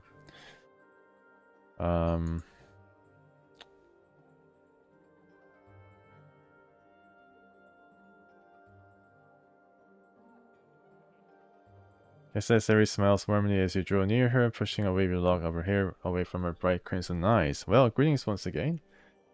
Something I can do for you? Depends. I have some questions. Kesai blinks her crimson eyes at you, awaiting your question. What can you tell me about the silent prostitute? Well, yes, that's Echo. She's very sweet, but so quiet. I understand that she said something once which caused some great tragedy. And because of that, she never speak again. Kesai shrugs, smiling. Interesting enough story, but I don't know if it's true. Try asking Dolora. I've seen her talking to an ex-lover Echo back from a time when Echo was speaking.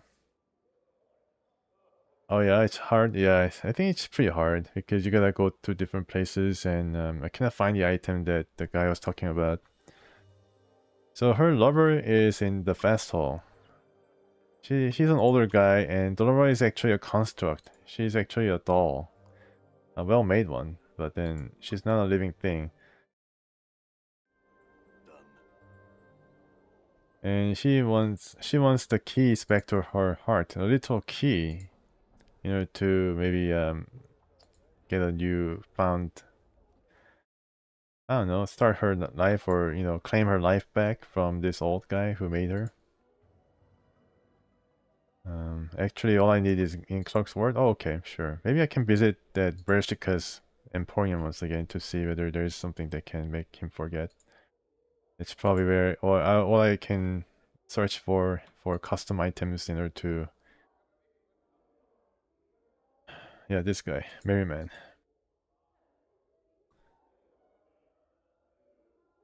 Merryman squinch up at you. Well, have you something that revived my mind of these accursed memories? I certainly hope you have returned with that. You never get the keys to Laura's heart that way. I'll probably attack him and then take the keys myself.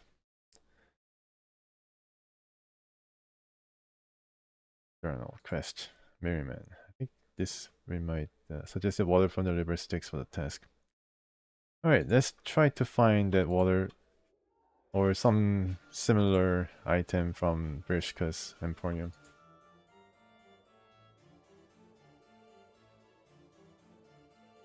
Galleria? Where is that? Done. Oh man, okay. So where is it? Oh, here. Art and Career Galleria. It's weird. Like, I don't know why I need to go to these different places. What is that? Yeah, they're discussing about a certain event. Is this the place? Yes. Okay. Yeah, check your gallery out. Pretty interesting gallery filled with some interesting pieces. Hello, Ivana. In front of you is a well-dressed elderly woman in a gown of peach-colored and golden thread. She stands quietly, her hands folded together primly, and nods in your direction. It is then that you notice that she has no pupils. Her eyes are entirely white. Greetings, sir. I'm Ivana. Welcome to my galleria. Feel free to look about, spending as much time here as you like. Do you have questions regarding any of the pieces? Do not hesitate to ask me of them. Okay. I wait. Oh, sir, your voice. It is heavy with age and wounds. So just be so kind as to permit me to touch your face. I touch your face, and then she's gonna slap me silly. I am Dionara's mother. Ivana smiles gently, running her old hands over the skin of your face. She frowns, looking slightly puzzled. So many scars, both old and new. They seem to... She touches the side of your throat, flushes, then falls away. Pardon me, sir. I was curious to see how far they went. Just don't do it again, old woman. It's fine, and they're everywhere. My whole body is scarred. Eve nods. I have some questions now. Can you see? No, you cannot see. I shouldn't really ask that. It's going to offend her. Do you know what this little cube-like toy creature is? Ivana takes the item and drags her fingers along it. She feels along the exterior of the object and hands it back to you. Likes to play with it too. It's more than just a well-crafted toy Modron, that's for certain. It may be some sort of puzzle box or portal key. Oh, portal key? What's a Modron? Modrons are a race of lawful, orderly beings. They come in many shapes and forms, each one occupying a different level in the rigid Modron hierarchy. I think this sword is called a Quadron. Very interesting question. Oh wow, okay, sure. I do that. I try to do that. Burzo Ocantus. Yeah, there's a lot of humorous written material here that enlivens the game a lot. You look familiar to me. Do you know someone named Eve? That is my daughter. For a moment, there is a hint of sadness in the milky whiteness of our eyes. We no longer speak to one another. Man, the nameless one is actually pretty good with faces. Why is that? There's nothing to be said between us. She has gone off in pursuit of stories, all for reasons I'm unaware of. You told me a tale that might answer that question. Ivana raises her eyebrow. Oh, tell me, would you please? I most appreciate it, sir. So I heard about this story apparently, but then among the tales that Eve trade with me when I told her my own stories, I didn't realize I heard this particular story, but I can now use it to talk more with Ivana. Tell Tracer's story, and of her endless quest for the tale that holds the truth she seeks. Ivana nods slowly. I had no idea. I see her now. I thank you, good sir, for bringing me this news of my only daughter. She speaks. Color slowly bleeds into her pale irises until her eyes are a brilliant shade of green. Oh, it's green now. Your eyes, can you see now, Ivana? She nods, smiling. Oh my goodness, it restored her sight. That's amazing.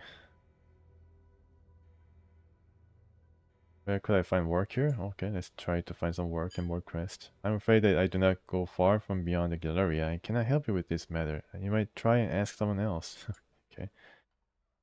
What do you know about Ravel? She is a Nighthag, one of the eldest great sisters of the Waste, who came to Sigil many centuries ago to pursue arcane experiments. It was believed that these experiments were against the lady's will, and that Ravel was thus banished from Sigil, imprisoned within one of the lady's mazes on the ethereal, where her body rests to this very day. Go on. Ravel was said to have been a master of riddles and puzzles, but it was believed that one riddle, one question in particular, was said to have plagued the ancient Nighthag. What can change the nature of man? Go on. She issued a challenge to any who were interested. She promised to instruct any who came to her in her craft, if they could only answer the question to her satisfaction. If they could not, they consented to be her next meal. Oh my goodness. Well, that's a bit of a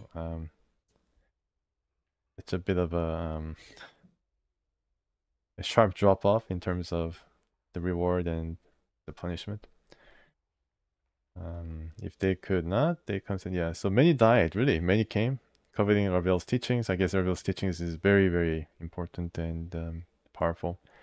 It is believed that until her final hours in Sigil, Ravel never discovered the answer to her question.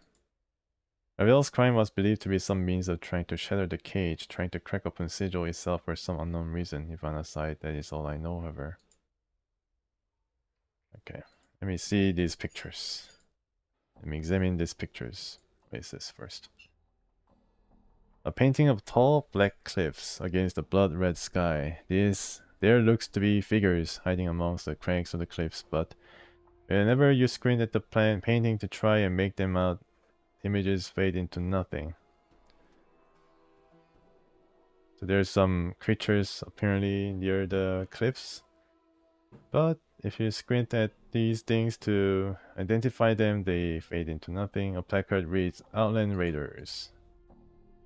Outland Raiders. It's Outland. I think the nameless one has Treble Outland too.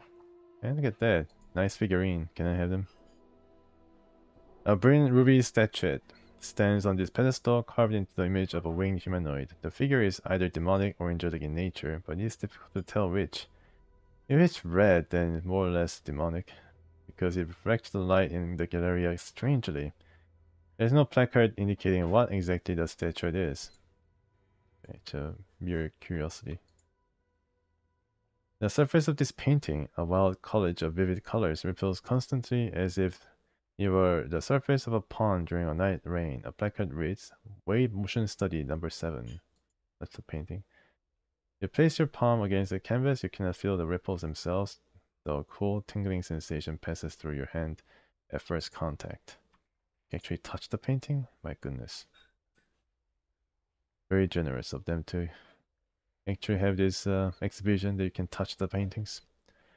This is a portrait of a grotesque hook-nosed old crone. Oh, Ravel. The hag's flesh is a sickly blue-gray color. Her eyes glow red, like the embers of a dying fire. Her chin, long and sharp, juts forward in an extreme underbite. Two yellowed canines protrude upwards from her lower jaw, like small tusks. The smile upon her withered, purplish lips speaks of a horrible secret. A placard reads, Grey Hag of Oinos. I wonder what race these hags are. I guess they're by themselves a race of hags. They kind of describe what seems to be a troll with all this underbite and fangs and what have you.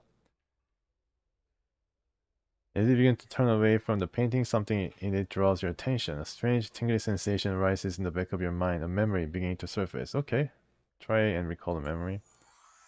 You recall standing confused in a maze of briars. The hideous crone from the painting is before you, cackling wildly. Okay, could be Ravel.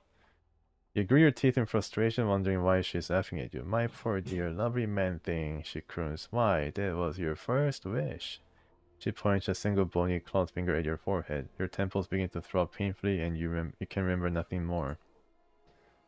It's scary, man. Even painting can give you this shock of a memory.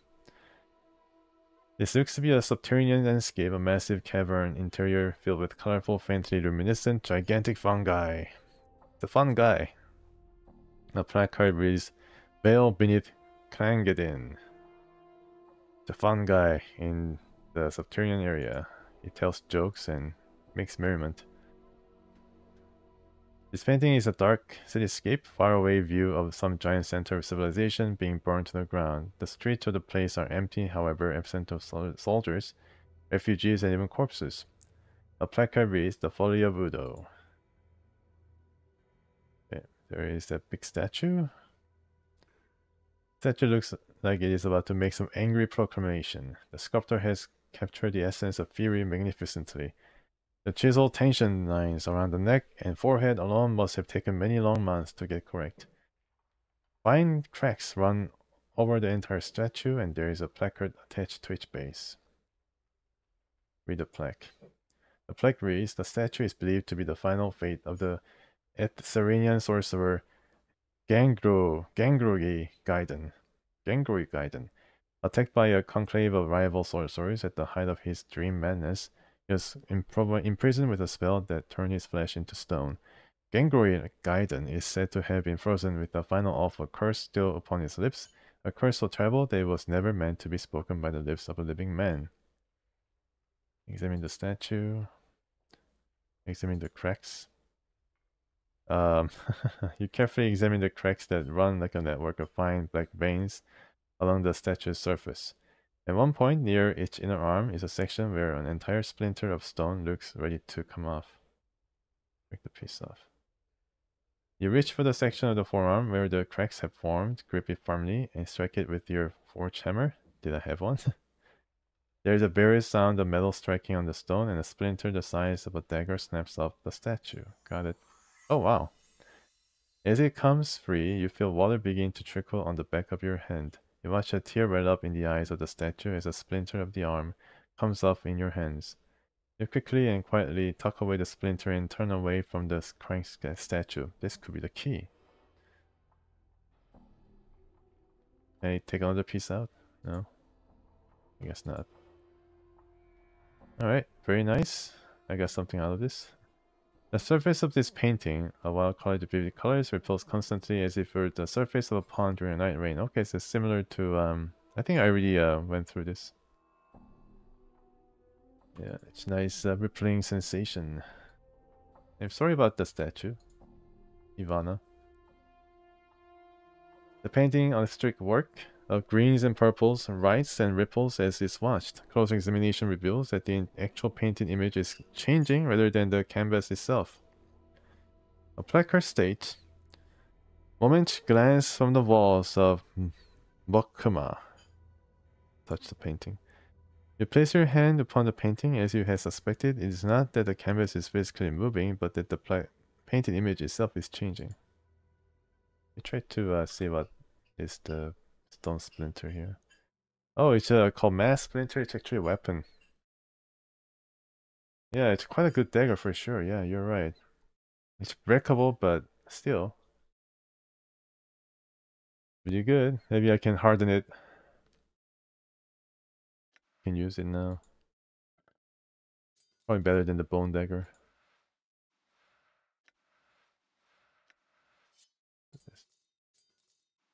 Scalpel, I don't really need it. It's more taking care of it before I sell it.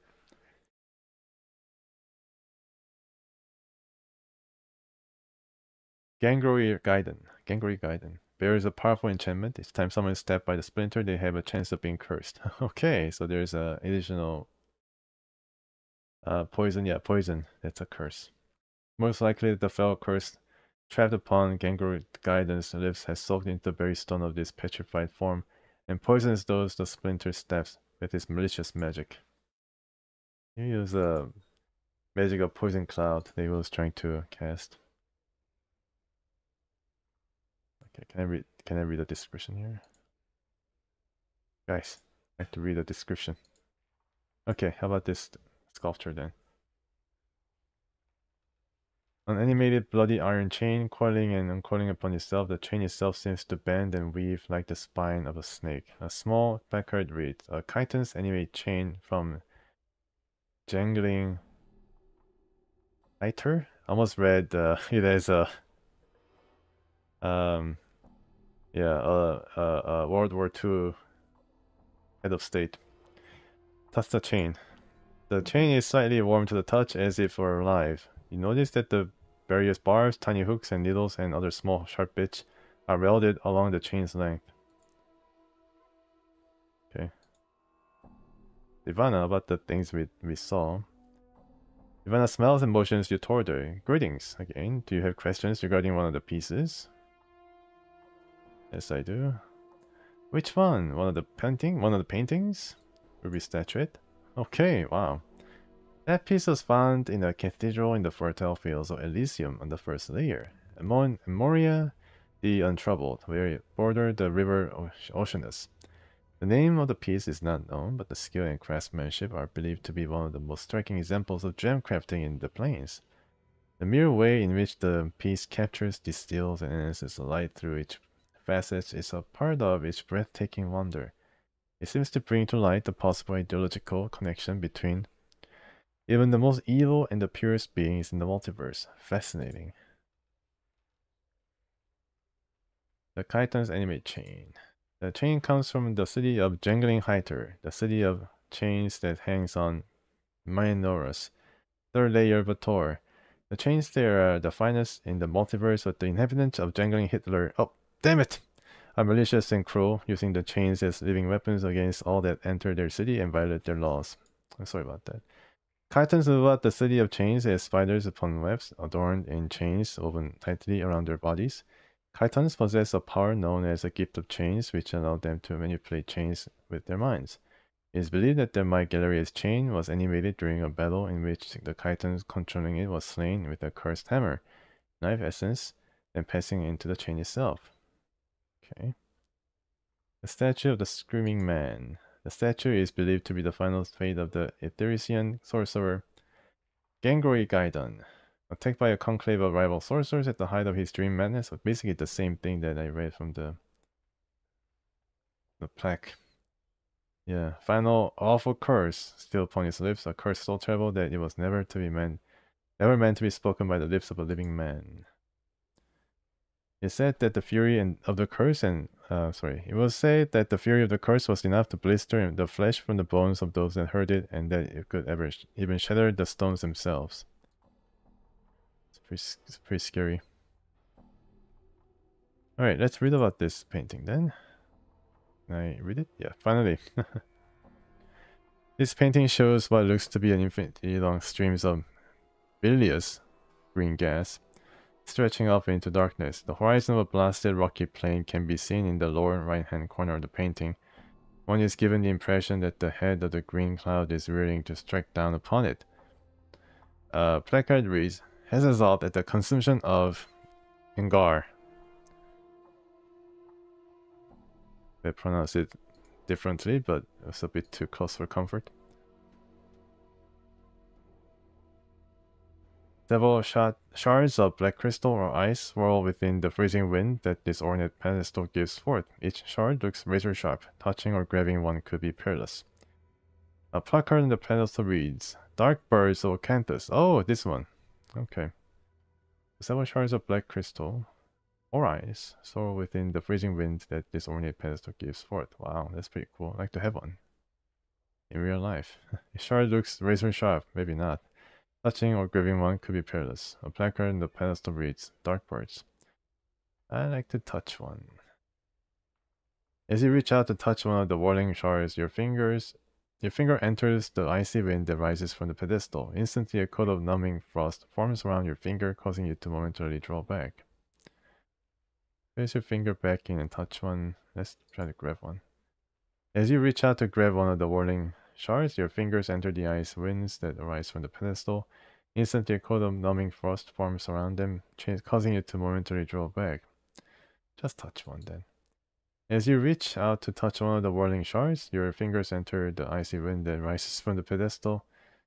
You know what? Just place your finger back in and touch one.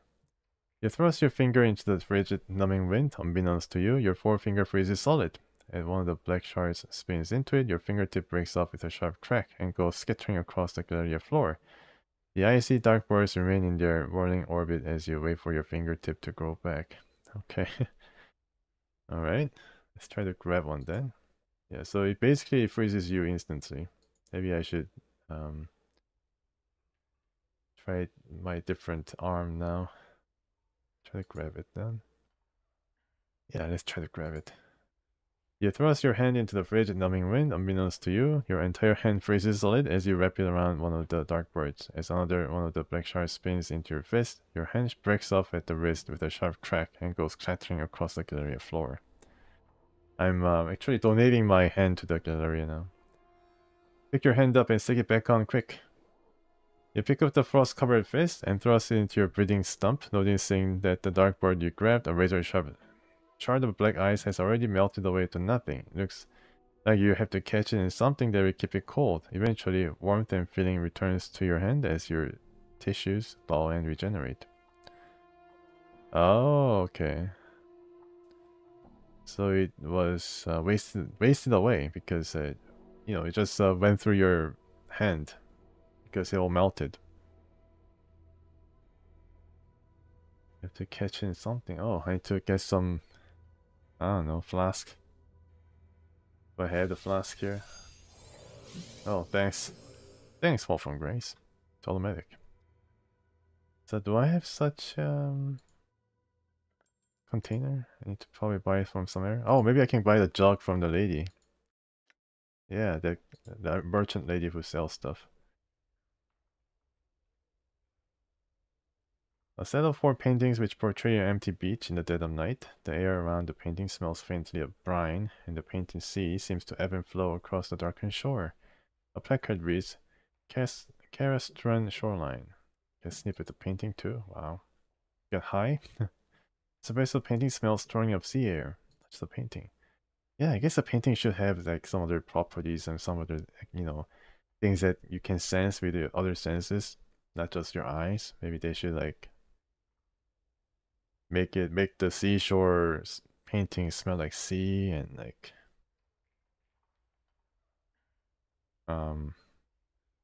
some nature scenery paintings sounds like smells like trees or forest or something like that. You place your hand on the painting not knowing quite what to expect, but it's merely the texture of painting canvas that you feel beneath your fingertips. Okay, just paintings. Alright, well, I mean, this gallery is definitely giving me all it's worth. This painting depicts a shore scene with a wide reddish-orange sun setting behind a peninsula or large jetty. The scene, though unoriginal, is breathtaking. The play of the fading daylight across the water is captured perfectly, but staring at the painted sun for any length of time makes your eyes ache. A placard reads, Surface of Dalacia. Oddly enough, there's nothing unusual about the surface of the painting.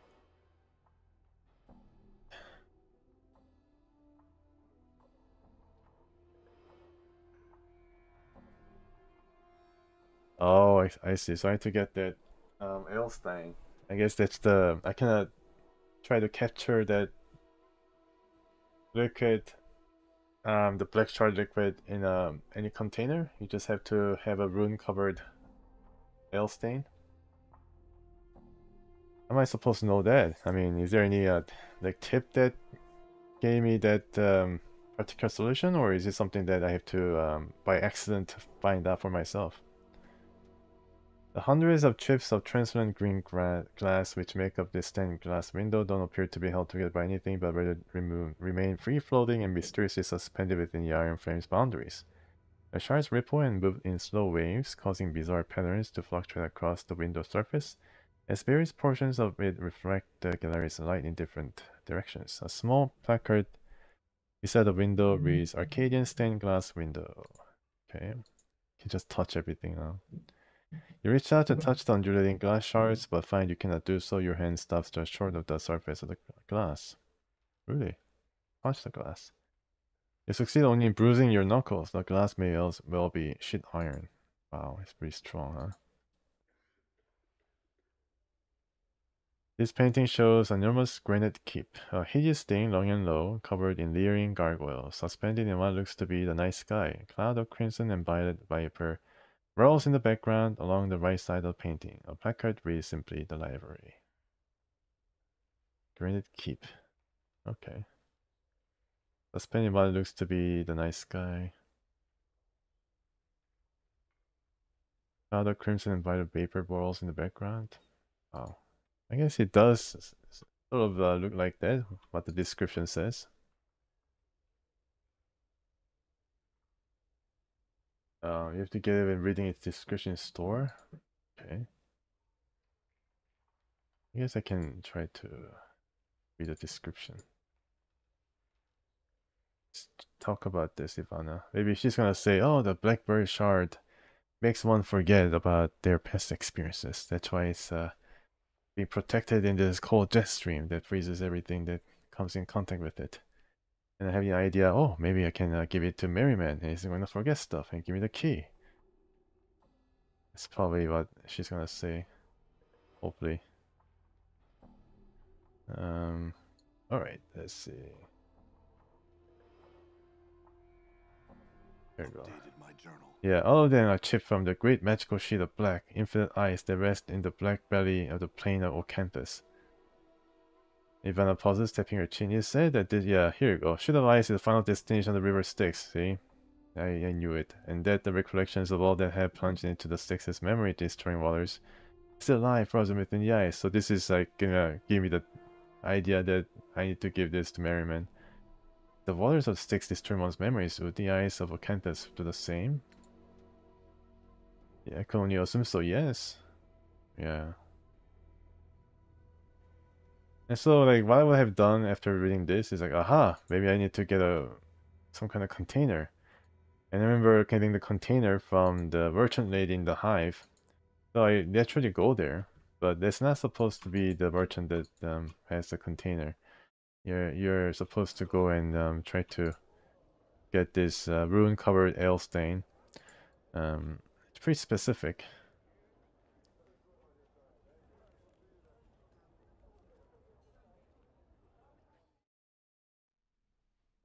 Done. I thought it was just a side quest. I didn't know that it was actually required to meet Ravel. Um, yes, I am. Exotic items. Okay, let's see how much this is. Not the monster jug. Examine a plain-looking jug. Despite its common appearance, you feel reluctant to touch the thing as it might bite you. Vriska watches you, chuckling, then shrugs. It's a jug. It's got some sort of monster trapped in it. That's why your hair is prickling up like that. If you like it, it's only 123 copper. Actually, let me see other things again. Front of the store. Middle store. No, back of the store. There you go. The room covered ale stain. You examine a large pewter ale stain covered in strange runes. Rishka holds it up for you to see more closely. An ale mug, unusual manufacture, which keeps its contents, usually beer of course, icy cold, whatever the surrounding temperature. 299 copper commons, and you enjoy the frostiest ale you ever had outside of the paraplane of ice. Only 299, okay, then I take it. Yes, Rishka purrs, a wise choice. The copper you pour into her hand seems to disappear the moment it touches her palm. Please enjoy your newest acquisition. Alright. So that's what you have to do. I'm gone. Oh, I see. They have a monster inside it. Yeah, very interesting. What is this place? Oh. Finam the linguist. Hello, Finam. What's your problem? The short, scholarly man, a tight, nervous frown on his face, looks you up and down. Greetings, I'm Finam. I must beg your pardon, sir, but I care little for guests, invited or otherwise, unless you have business with me. I'll ask you to leave. I have some questions. I would have you know that I'm a scholar and linguist, sir. While I shall happily entertain any questions regarding my field of study, language, and the like, I can be of no help to you in other matters. Let's discuss language then. All right. What does start with B and rhyme with bike? Pike? Pike off sod.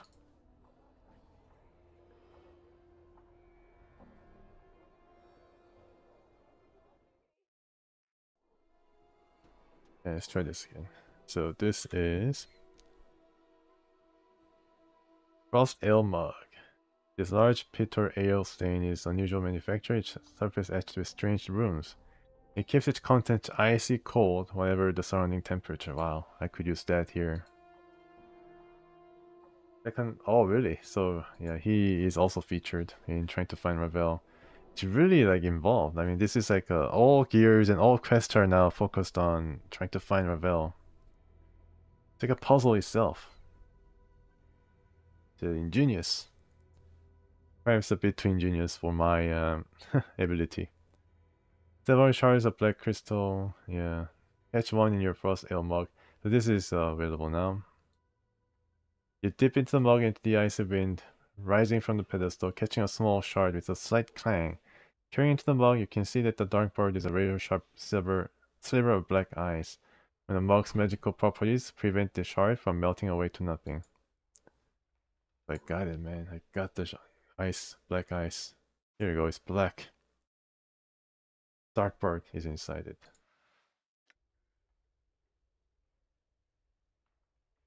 Merriman, do I have a cold All right. black ice for you? Ale of cold black ice.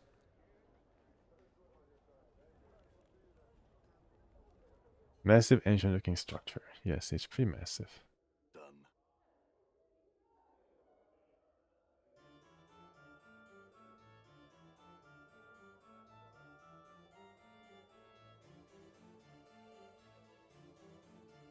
Um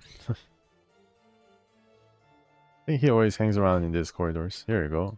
Merryman. He's not a married man no more after this. Merryman squints up at you. Well, have you something that will wipe my mind of these accursed memories? I certainly hope you haven't returned without. You never get to kiss Dolores' heart that way. Here, take this mug. It holds a dark bird of acanthus. A sliver of ice from the river Styx. You should wipe your memories clean. Merryman takes the mug and removes the piece of paper from his pocket. He tilts the mug back and takes the ice into his mouth. It melts instantly, leaving him with a somewhat startled expression. Merryman? My journal. Merryman looks at you confused, then at the paper in his hands. He reads aloud. Congratulations, Merryman. You've begun again. Thank the man in front of you and give him the key in your pocket. Speak to Splinter, the man at the door to this building, for more information.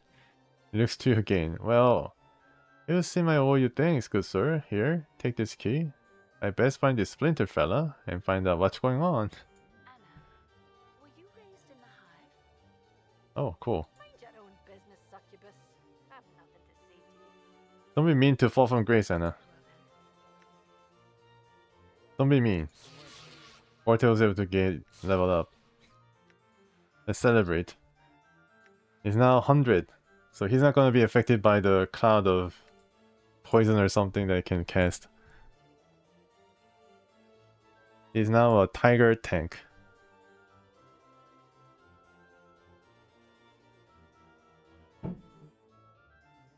$100 HP, wow. It's like a heroic stuff. Very inspirational. Alright, so let's... I don't know whether I got the key. Is it the key that is physically there, or is it the word, or... I'll check my inventory after I run away from the usual guests at the front of the Vestal. Yeah, so it's Laura's keys with the heart, no less. Because it's a heart, key to her heart. Yeah, so this is surface of the heart is inscribed with hundreds of tiny numbers and the word Dolora. Let's give the keys to Dolora, and then she's going to tell me more about Echo, and I can talk to other ladies. There you go, she's waiting for me, it seems. Dolora's eyes flash as she sees you. Did you find him? Has he agreed to return the keys to my heart? Yes, I have the keys to your heart. Here they are, for 3,000 coppers. Updated my journal. Hey, I got 30,000. Okay, I think I definitely have leveled up here. Maybe not, because I'm sharing the experience points with my party members. At last, as she takes the keys from your grasp, her hand brushes against yours. Her skin is dry but icy to the touch, like cold metal. This will be of great use to me, I thank you. Of course, Dolora, I have some questions. Of course, I answer what I can. What can you tell me about the silent prostitute? Updated my journal. Here you go. Her name is Echo. Her voice, in fact, her very means of communication, was stolen and destroyed. Echo's words once wooed away the paramour of the godling Paramecia. Paramecia in a jealous rage tore away Echo's voice, sealed it within a crystal vial, and hurled it into a Megagalamadagasma.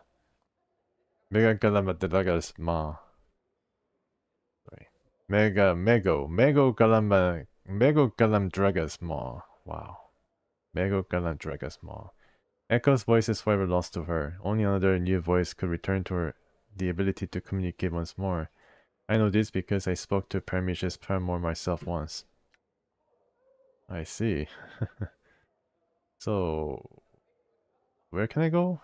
Can you mark this on my map here? Another question? I need to find a crystal vial. No, I need to find another voice. Maybe I should visit the store once again with Vrishka. I was hoping to learn more about your nature and get some experience points. Laura blinks. Merryman never told me much regarding my construction. I know little of my inner workings of my body, much as you likely know little of yours. Outwardly, though, I'm a human woman in all respects, save for the texture and temperature of my flesh. Does that satisfy your curiosity? Or your mind, your emotions? Its functions are as much a mystery to me as any humans. When I first came to this place, I didn't understand emotions, nor have I have any of my own. I have feelings now, though I am only beginning to understand them.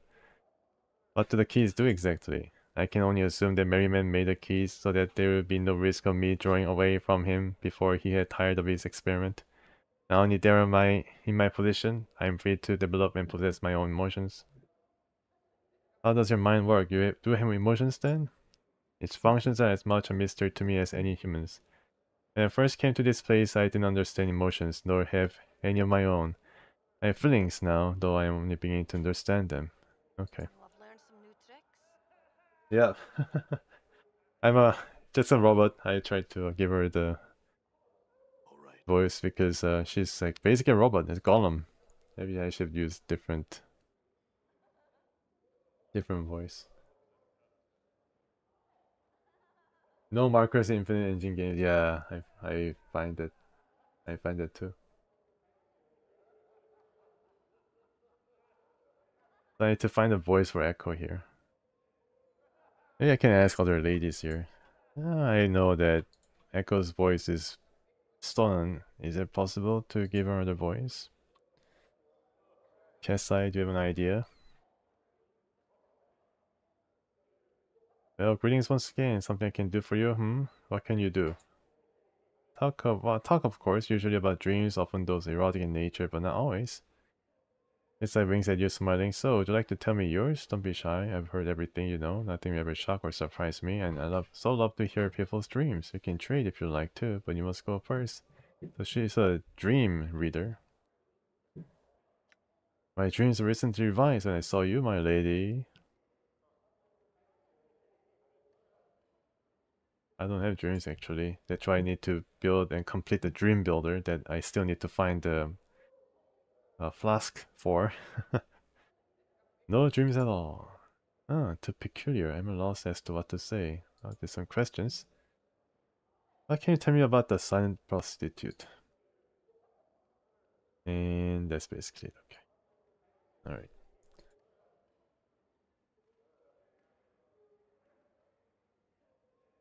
Let's try to find her voice box. Done. I don't think I've seen anything relating to voice in the Galleria. I think we have to visit the store again. I saw this place. I mean, it's pretty cool. Alright. Let's talk to Elwyn. This tall, slender woman occasionally looks up from her cup of wine to scan the surrounding patrons and passers by. Her facial features are elegantly exotic and her eyes are brilliant golden color. Catch the light, sparkling as she looks about. I think I've heard of a race in D&D that has golden eyes. Is it Aasimar? The angelic race? Greetings. You guys, you carefully for a moment before replying. She speaks slowly and carefully, avoiding direct eye contact with you. I, Elwyn, return your greetings. Are you looking for someone? She nods, staring wistfully into her cup of wine. Nemel is her name. Nemel! Yeah, I remember her. A friend of mine, Elwyn's. I, Elwyn, worry for her in this place. Wonder why she hasn't come to meet me, Elwyn, yet. I could help you find your friend. Dated my journal. You do this? She looks up from her cup smiling, and you're suddenly overcome with a sense of hope and joyous gratitude. She's seeing you tense up, she covers her mouth and averts her eyes once more, and the feelings fade to nothing. I, Elwyn, thank you. What was that? What was that, kind stranger? She bites her lower lip. I, Elwyn, know not of which you speak. Very well, what does the mill look like? She appears as I, Elwyn, do, but with raven hair and eye of bright violet. I tell her you are waiting here for her, then. Very well. Yeah, where did I see this Remel before? She's just somewhere here else in the Clerk's Ward. Yeah, I think she's in the brothel. Remel Nine Eyes. Okay, it's pretty empty. It's pretty small.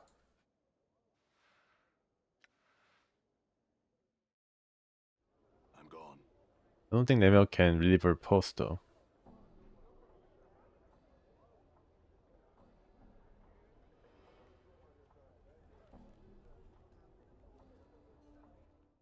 It's Nemel, Nine Eyes. Done. Her room's in the west. Oh, it's Nenny. Okay, not Nemel. Okay, so are you still Nemel? I mean, Nenny could be her nickname. Well met, good sir. I'm Nenny. How are you this fine? Yeah, some questions. Are you Nemel? I guess not. Alright then. Yeah, definitely I've seen Nemel somewhere. And thanks for following from Twitch. Thank you so much. I'm gone. I think that I heard a jingle. Clark Sports Citizen. Outlet, not Nemel. Okay, let me just consult the map here, folks. Taylor, the Under Sigil, Civic Fast Hall.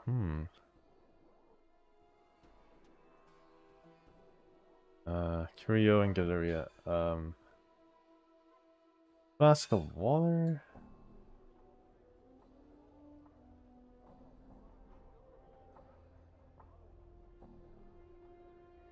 Oh, really? Okay. Also known as Wanker City. What did you say? Wanker setting?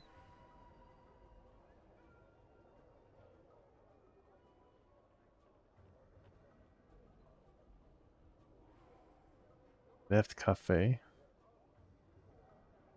Command word from Flask of Endless Water? Did I get a command word for Endless Water somewhere? I don't remember any of that for some reason. And why did I drop this? Gotta get the corpse fly charm. I mean, so important. And I also need to level Anna up. Sorry, level Anna up. Oh yeah, once again. Oh, actually, I don't have to get the thief skills up. Because she just leveled up her fighting class. South of the entrance to ward. Oh, okay. Yeah, so there's another word that I need to find out for Ignis. I don't know how to find the... I mean, I should try to find it from Google, because I was thinking about Ignis all this time. Because he's just there in the smoldering corpse bar. And, like, I wanted to find out how to free him, but I forgot to search for it. Maybe I should do it right now and then have a quick look. Ignis was his name.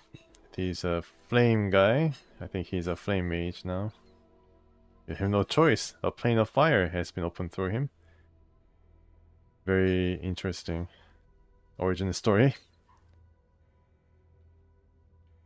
Okay. So in order to free Ignis, Nameless One must retrieve the decanter. Yeah, I got the decanter. And head back to Goliath.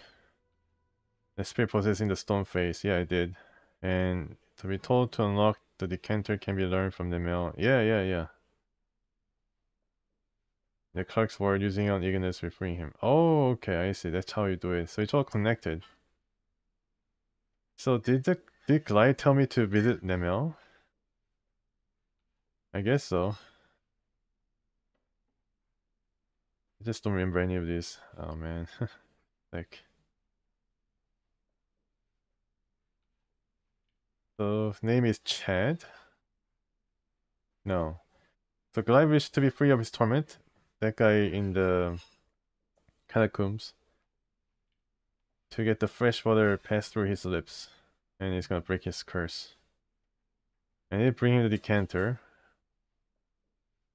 And I guess so he did mention who can unlock the flask's potential.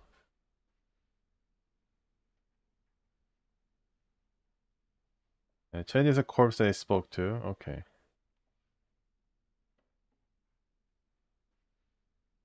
Oh, I see. Okay. I now got it. Right. I'm gone. So let's see if she has some kind of item. What? What did it say?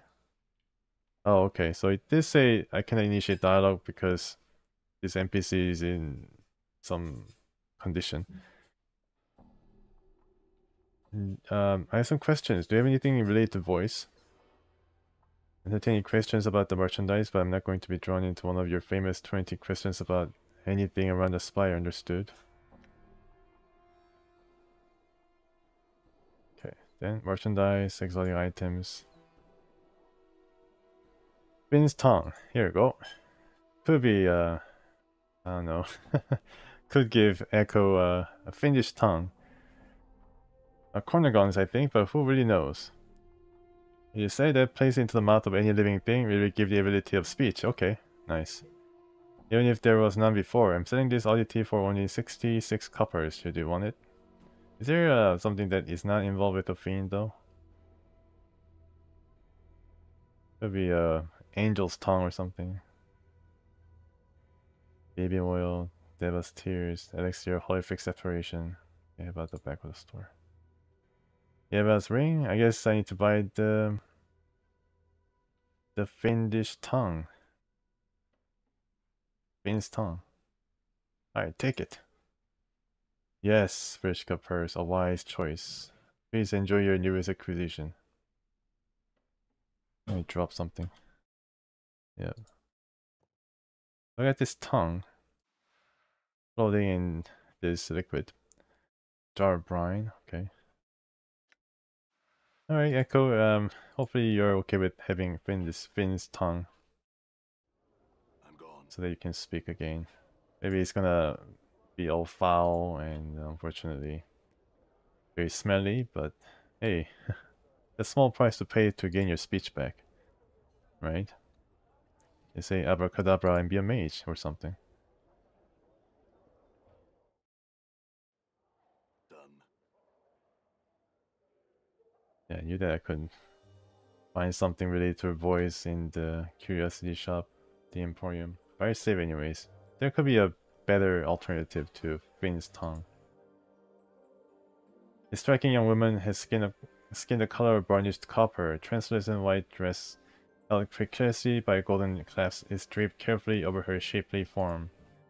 Greetings. The woman nods and smells briefly. The scent of her hair, sweetly perfumed, fills her nostrils. Some questions, and I'd like to have a Finn's tongue. The name Echo. Dated my journal. Alright, did my journal. Finally, I know her name. Some questions. May I ask why you can't communicate? Was your voice stolen? Dated my journal. She nods vigorously, clasping her hands together and smiling at you. Do you have any way to get your voice back? She shakes her head, her face wrought with frustration. She suddenly looks at you pleadingly as if expecting an answer. I swear I look for a way to return your voice. Provided that you're okay with having a Finn's tongue. Maybe it's gonna even fit her mouth. It's going to be a really long tongue. There's no alternative? Oh, really? That's sad, but okay. Yeah, so are you gonna make a vow and then right away give her the Finn's tongue so she can speak?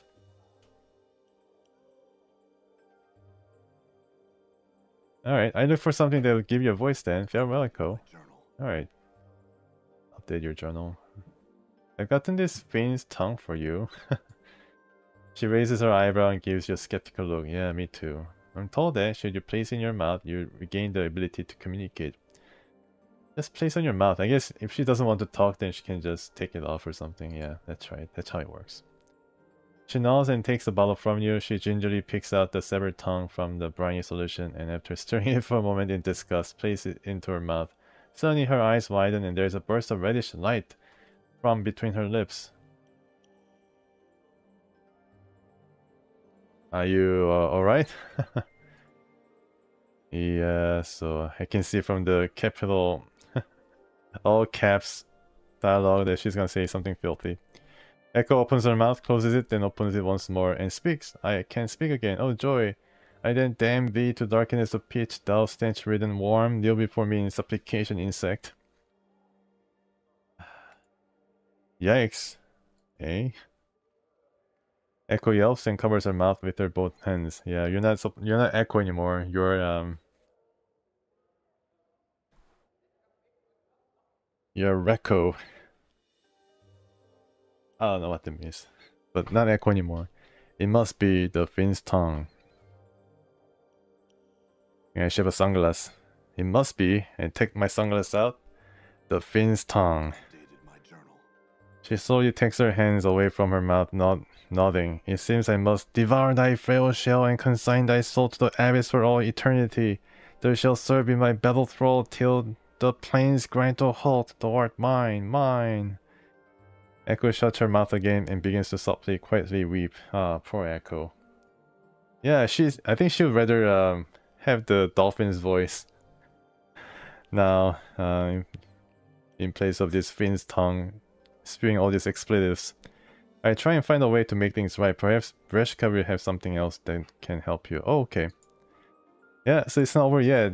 Can I ask her anything about Rebel or anything else about her life? Because every time she opens her mouth, something really bad comes out, and she is really sad about this. Very, very sad. Alright, Bershka. Oh, Bershka, yeah. And not Kensei series. I think she's gonna try to sell me something else to make it better. I didn't get the receipt, so I cannot return it back. I cannot return it back, and she doesn't have any Bershka's Emporium's points, so I cannot get the points back as a return. I cannot use that point in the store, kind of like Amazon. I'm gone.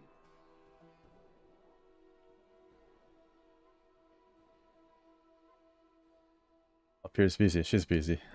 She knows that Finn's tongue has caused some hardship. Not just now. I have some questions. I entertain many questions about the merchandise. Alright, then let's give her a question here. I gave someone the Finn's tongue and it had some ill effect. Any ideas? Rishka only smiles and points at an item towards the front of the store. Examine what she's pointing at. You examine a small glass vial labeled as Deva's Tears.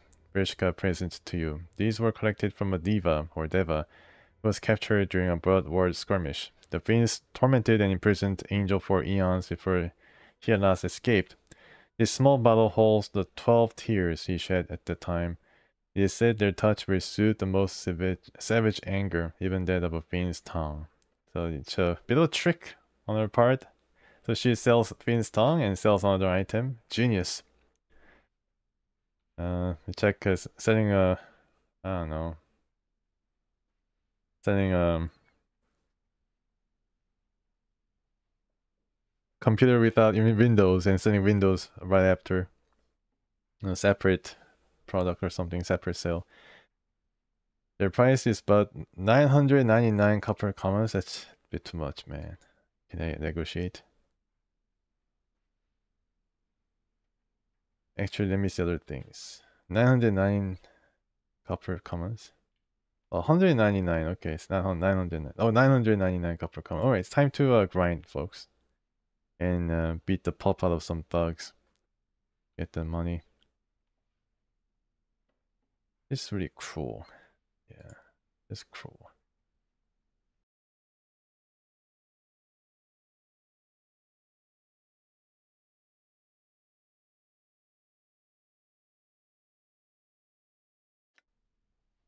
Oh, okay. Alright.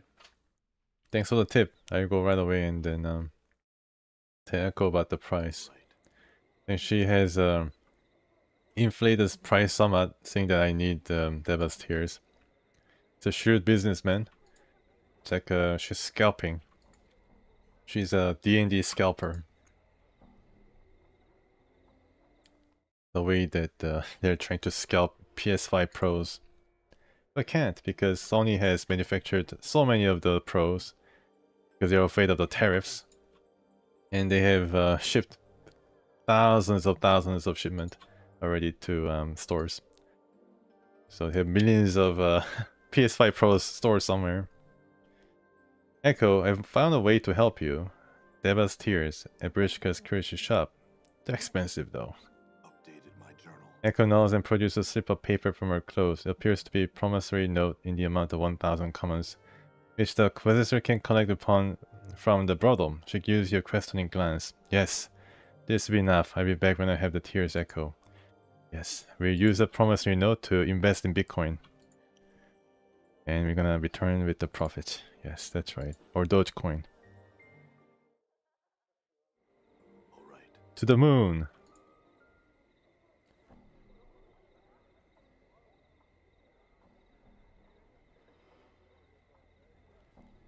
Alright, so...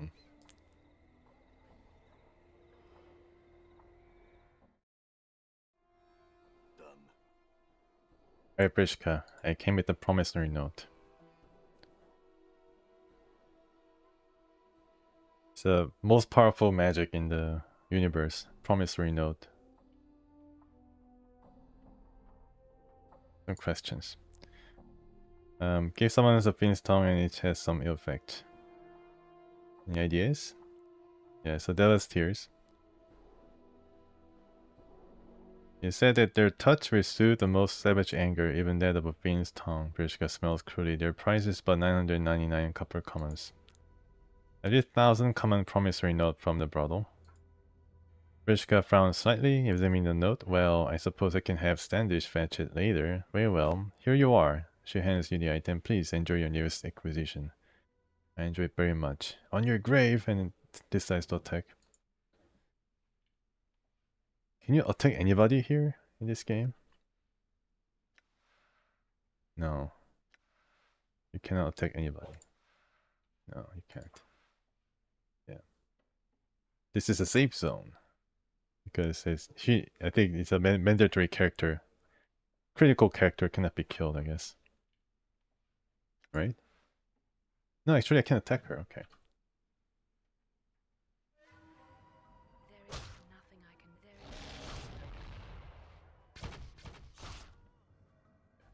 is. Die. What happened now? Oh, wow. The Harpic separation. Yeah, I get all the stuff.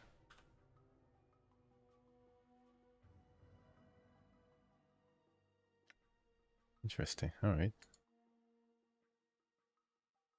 Neutral good now? Not lawful anymore?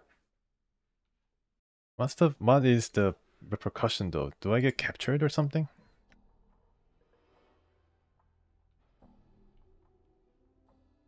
Check it out. Do I get attacked? No, it's fine. I guess she's an optional character. I mean, I can just kill her and then just get the items. Very interesting. Right, but I'm not gonna do that right now. Just going to reload. But you can actually kill a lot of NPCs, I guess. Very interesting. Day 19 now? I think this is the point where yeah. So I got the tears. That was tears. And then before I killed Bershka, I was neutral good only. Okay, so yeah, for a moment I was lawful good, but now I'm neutral good. Oh, okay, I see. So it basically places you on track to a bad ending. I see. Also spawns a guard. It's understandable, yeah. Right, so I'm trying to be on the good side of the lady because she's omnipresent, omnipotent. I'm gone. But probably she sees everything I'm doing right now. She also sent me once to the prison. Or Maze prison. I was able to get out, but then she didn't try to put me back into Maze. So I guess I'm on probation, so to speak. Echo knows as you approach her, a hopeful look in her eyes. I brought you these devil's tears. They should soothe the tongue's cursing. Updated my journal. She nods, smiling, and takes the vial from you. Echo places a few of the sparkling blue drops onto her tongue. I believe the tears are working. Yes, they are. I can speak in my own voice once more. Oh, how I thank you. Oh, really? Okay. Your tongue still probably looks really fiendish, though. Echo squeezes your hand and bows her head gravely, her eyes welling with tears of joy. Give me those tears. I think they're special. My pleasure to help. Farewell, Echo. What? I have some questions. About Ravel. Echo waves pleasantly to you as you approach her. Greetings, sir, and well met once more. Yeah, that's right. That's cool. Hello, Echo. I have some questions. She nods. What are you doing here? I'm a student here, as are all the prostitutes. We seek to better learn the art of language in order to stimulate the minds, to heighten our awareness of ourselves and others, and to create new ways of experiencing another person. She pauses, lost in thought. Go on.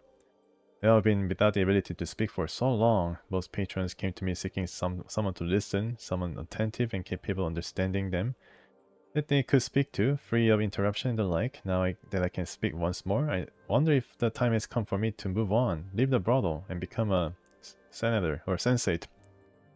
Sensate? A member of the Society of Sensation.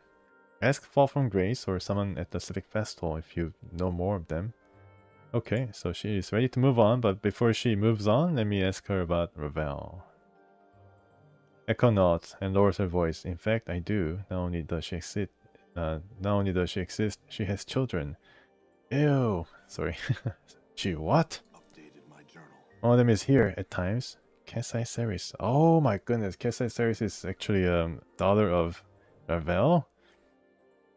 She's a child of Ravel's, though she is loath to accept the fact. Who could blame her?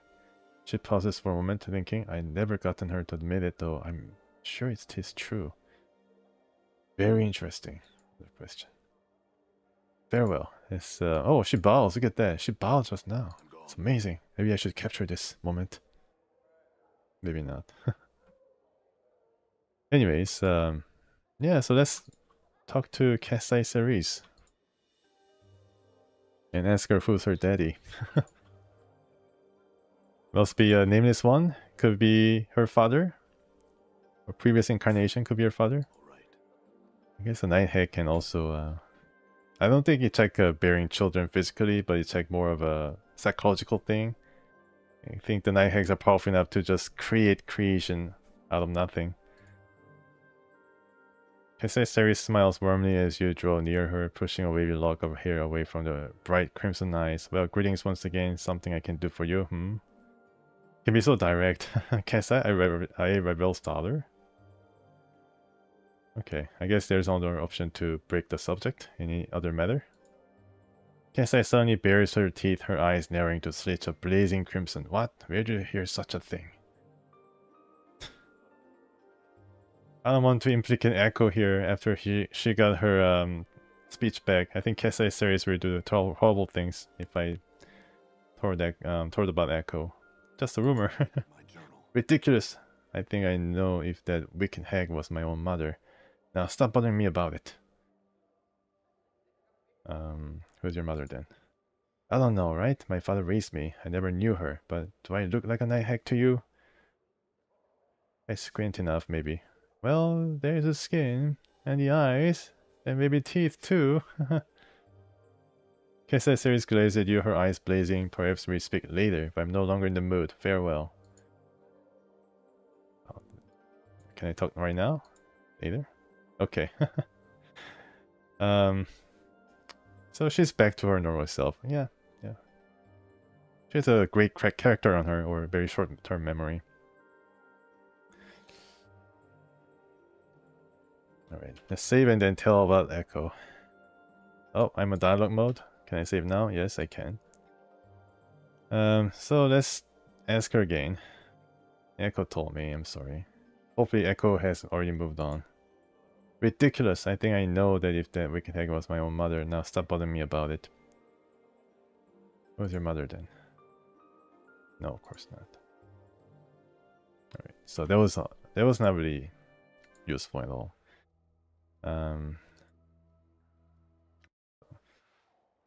Alright, let's talk to some other person. I mean, this is a difficult quest, so you just cannot go to one NPC and hope to get everything handed to you.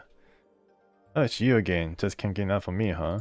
Well, I heard that Kesai Ceres is Ravel's daughter. Is that true? She shrugs. As far as I know, yes. She looks suddenly suspicious. Why? I asked her about it, but she denied it. So, not as if any of your business in the first place. Forget it. Oh, Vivian. Yeah, Vivian. So what's special about Vivian? I think Vivian was... not her. I think her name starts with M. Vivian, where are you? Oh, here you go. Here she is. Vivian turns to greet you. Even her regal beauty is eclipsed by the splendor of the wondrous erotic scent that surrounds her. Her exotic personal smell which you recovered for her. It's exotic and erotic at the same time. I don't know how can I don't know I can make sense of that. Question for you, Vivian. She nods imperiously. Go on then. I heard Kesai Series is Ariel's daughter. Is that true? Updated my journal. Update my journal must be important. Vivian nods, lowering her voice. I too have heard such a rumor. It would explain the red eyes, the unusual tone of her skin. I don't know if such gossip is true, however. Inquire with Juliet. She was once Kesai Series' best friend until Juliet fell in love with the Montague. Yeah, alright, thanks. Once again, you gotta go around and talk to other prostitute. Juliet. Echo. Nanny. Hello, Nanny. Some of these ladies do stay in her rooms. Here you go, Juliet. Green dress. Greetings. Come to ask like questions of me, I take it? Well, no. But about Kesai Series. Juliet rolls her eyes. Oh, go on if thou must. I heard that Kesai Series is Ravel's daughter. Is it true? My journal. Ravel? Ah, I thought I might have heard that name before. I know not the truth of it, but I have heard such a rumor. Though you may wish to ask Maxi Ethertongue that very same question. They're half-sisters, thou see. Really, half-sisters? They're siblings, Okay. One is some half hag and the other one is a half Tanari. Okay, interesting. Alright, so we just go around and basically ask around. You know, I don't mind it. They're all in the same place. Oh, each you again just can't get enough of me, huh? So I asked her about Kesai Series before, but now I have talked to Juliet, who instructed me to talk to Kimaxi, so things might be different this time. I heard you're Kesai Series half-sister, is it true? Yes, I'm related to that chubby, mewling, hook-nosed daydreamer. Same father, different mothers, so... I was hoping you could help me find out if Kesai is really Ravel's daughter. Updated my journal. Kimaxi frowns at you. Normally I'd love to help you like this, but I have a feeling it's offset that flirting, preening, doxy good and well.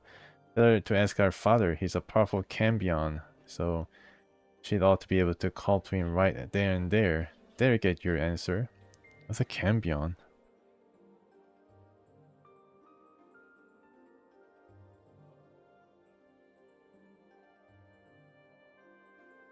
Yes, Cambion.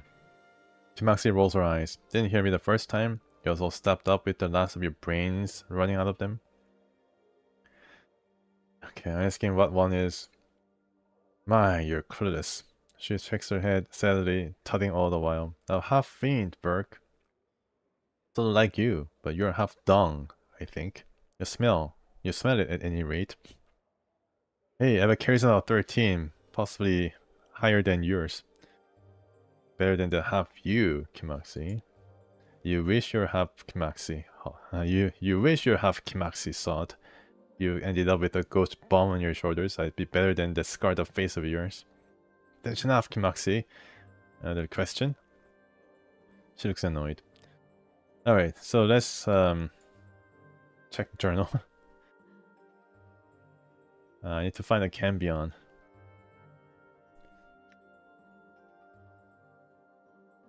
I say to look to her father for proof that she is Ravel Puzzlewell's daughter. I don't know how Cambion was able to get into Night Hag's dress and survive to tell the tale, or have $2. It depends. What sort of things do you do? I have some questions. Kesai, I talked to Kimaxi. She told me she's your half-sister and that Ravel's your mother. This is more convincing, I guess.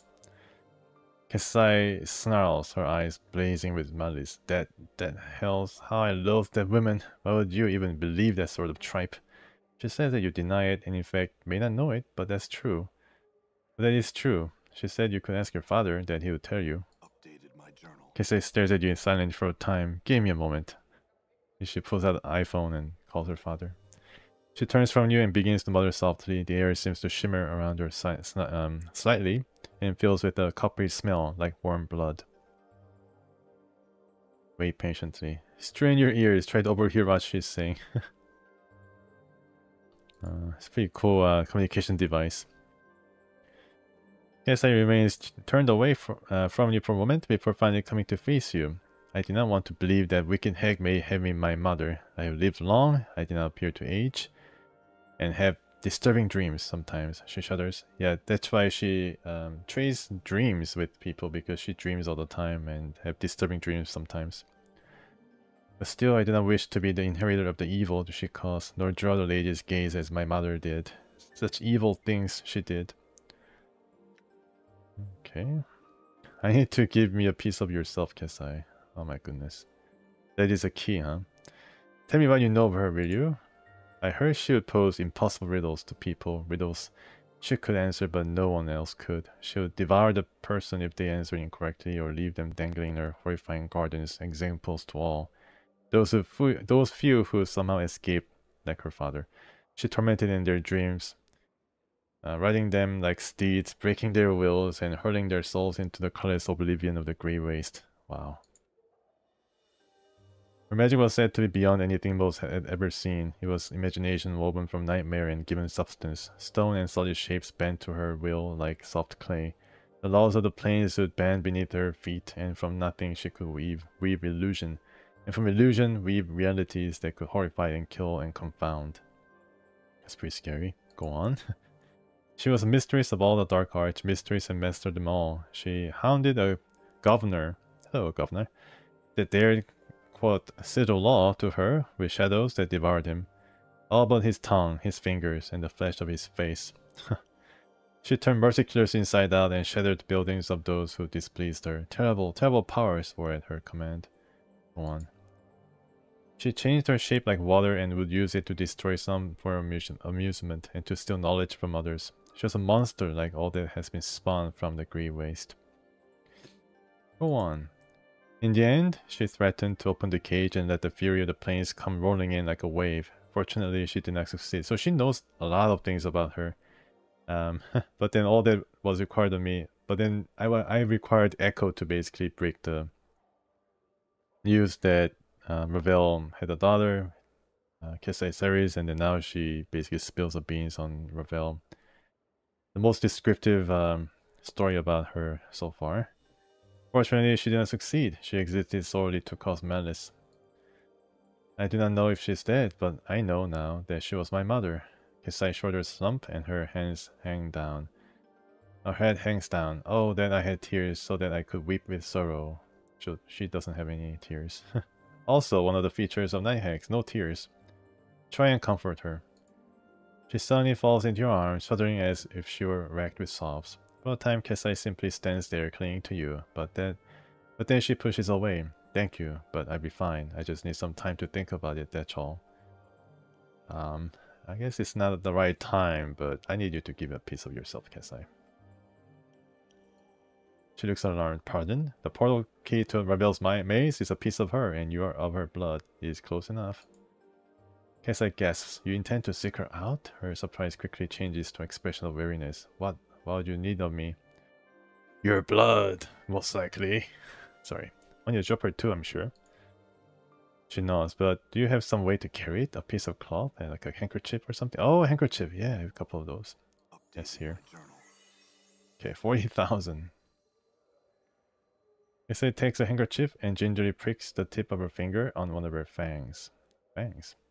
After letting several drops of her blood soak into the cloth, she returns it to you. You are placing yourself in grave danger, you know. Even with the stories of my mother I greatly exaggerated. She is horribly powerful and completely evil. Good luck. Complete evil. The most evilest entity in the entire universe. Multiverse. Yes, so I've heard. Thanks and farewell. Learn some new tricks. Alright, yeah. Other new tricks learned. And this time it's her thief level that has gone to level 8. So I can now increase her stealth and pickpocket. I don't know. Let's go for detect traps as well.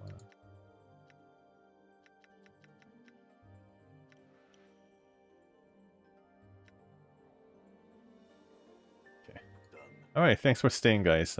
As I try to unlock Ravel's secret.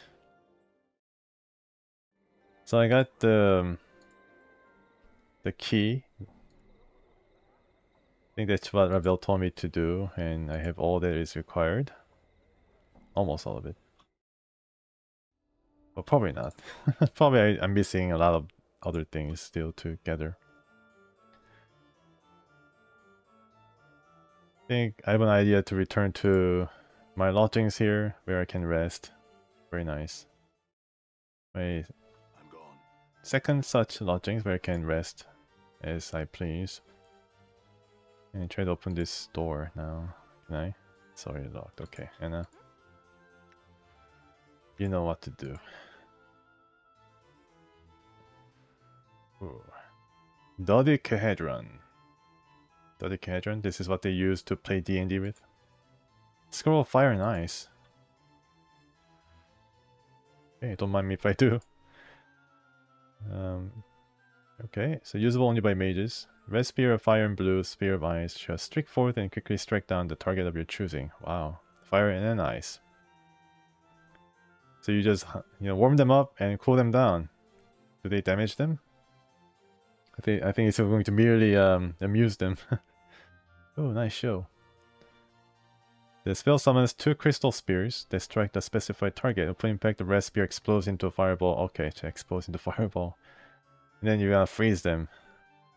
Ouch. The blue spear explodes in the same area of effect, causing 3 to 18 cold damage to all within range. Very cool. Alright, let me read this. Oh, inventory full. Okay, you get all the stilettos and a charm. I think she can use this. Yeah. I think it's only a one-time thing though. I don't think you can use it repeatedly. Yeah, consume. You're gonna consume it too. Oh my goodness. No wonder you're gonna get high from this and get all these abilities. Right, this one. Level 5. Wow, this is like really high level now. But I succeeded. I succeeded it. And knock a horror. Nice knife.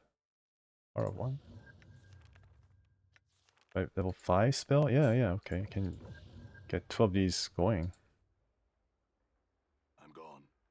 And what is this other item that I got? Dodecahedron? Dodecahedron? Let's examine this here.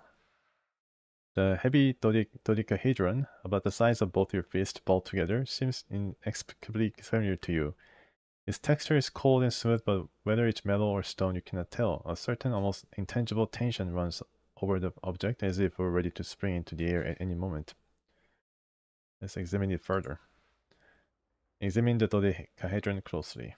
Upon close examination, you realize that each side of the dodecahedron is a plate that can be twisted clockwise or counterclockwise. Appears to be a puzzle box or combination lock. As each of the pentagonal plates has 5 possible positions, the dodecahedron has no less than 244,140,625 settings. Okay, I think we'll be here for a while, folks.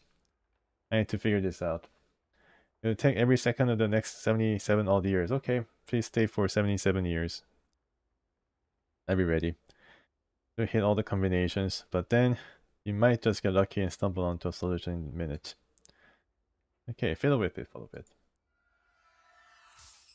As you magnetically twist the cold gray facets of the dodecahedron, a strange sensation forms at the base of your skull.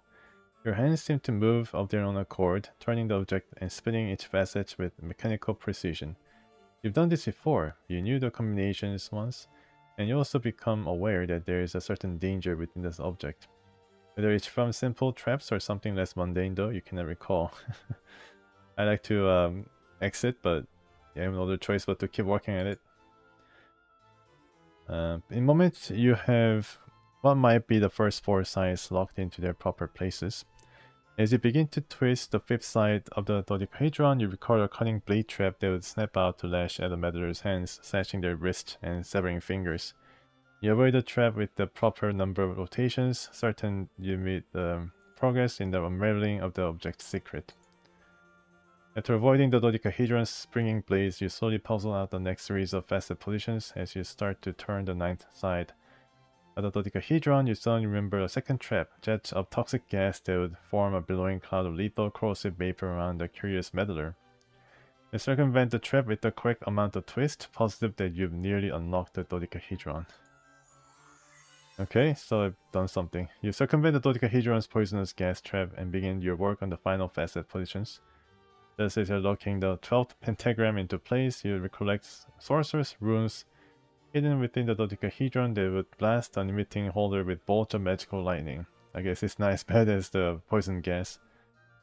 After disarming the trap with the correct number of facet rotations, the dodecahedron clicks and begins to open in your hands. Okay, game over.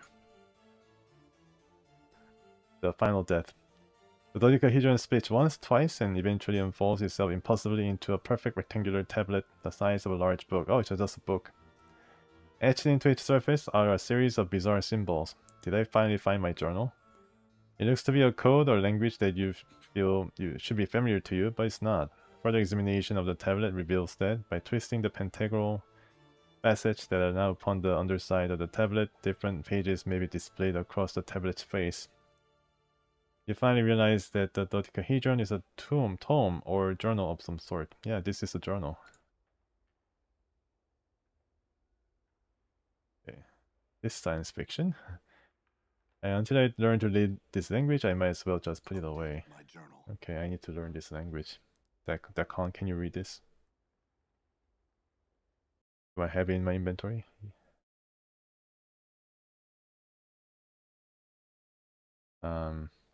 Hey, Phenom's book. I think I've seen Phenom once. Yeah. I think I can go to Phenom because he's a linguist. Can ask him to decipher this curious journal.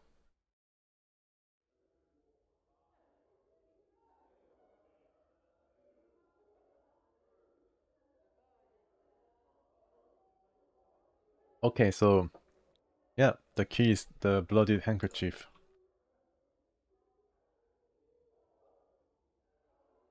Actually, I remember in Elden Ring, in order to enter this Mulgrim's place, the Blood Lord's place, you need to also get a blood onto handkerchief to be able to get a portal going to enter this Mulgrim's place. So I wonder if I don't think this is true, but maybe Elden Ring's developers took inspiration from this particular quest in Planescape Torment, released 26 years ago. Yeah, bloodied handkerchief is needed to enter some portal to shortcut yourself into the Blood Lord's palace. Remember that detail from Elden Ring. Okay, Phenom. So I have his journal. I don't know where I picked this up, but then I got this from somewhere. Probably in a room or something. Probably in a very well lit and very recognizable place. Yeah, go. Here you go, Phenom. Yep. So you're trying to find the book? I have it. You're looking for that book. Phenom glances your way, frowning. Chosen to grace my home once more. Have you? What is it you wish of me this time? No questions. I will have you know that I'm a scholar and a linguist, sir. While I shall happily entertain any questions regarding my field of study, language and the like, I can be of no help to you in other matters. Oh, Eve's room in Brothel. Oh, yes, that's right. Yep, yeah, you know really well this game. It was Eve's room. He was frequenting the brothel, especially Eve. Because Eve is a bit of a linguist herself, telling stories and... Unfold the dodecahedron to a page with writing on it and ask if he can translate it. He takes the unfolded dodecahedron in his hands and examines it closely. This language is a long dead one, known to virtually no one. I believe my father, a linguist like myself, knew this language and may well have been the only man in Sigil at the time that could understand it. I recognize it from his notes, but I cannot translate it. Maybe I can talk to him because I can talk to dead people. Do you have those notes still? Vinam shakes his head. They'll be of no use to you if you're looking to translate anything, and the few actual books you have pertaining to the language disappeared around the time of his murder, I believe. Oh, wow, he's murdered. Damn. Your father was murdered? Vinam now strangled as he was. He had left to tutor someone. He taught various languages to supplement his research income. Was discovered dead in the side chamber of the Civic Fast Hall. The killer was never found. This was some perhaps 50 years ago. Now, I was but a child. Let me guess, the nameless one killed him. Because he knew too much. He knew the language though, and could he teach it? Surely he did and could, were he alive today. My father was said to be a great teacher, Vinam sighed sadly. I have his skill with language, but not his patience for others, sadly. They cannot really teach.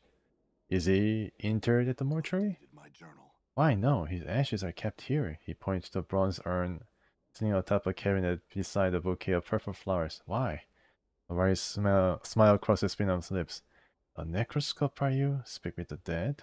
Oh, he suddenly frowns. Okay, yeah, so this is what they're angling toward. I have no wish to speak of these things any longer. You have to excuse me, sir. Farewell. All right. Some questions. Okay, it's basically the same. Alright, so where's the yarn? There's an urn atop this small cabinet full of ashes and charred bits of bone. Etched into the base of the urn are the words, Finn Andley, beloved husband, father, and scholar of 100 languages. Your stories bones tell on the remains. Alright, yeah, so it's pretty smart. The ashes seem to stir faintly as if moved by your breath. A faraway voice whispers up from within the urn. Why have I been summoned to these ashes, cold and grey as the heart of a hag? To answer some questions, Spirit. No reason, Spirit, I was just curious. Say hello.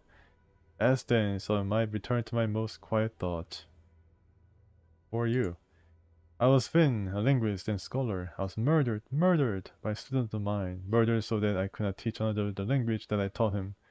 The tongue of Uyo, it was, one of the rarest in the multiverse. I knew of none who spoke it, save myself and that one damnable murderous student. Can I ask how he looked like? Describe to him the writing from the folding dodecahedron as if he knows the language. I guess that was the language of Uyo.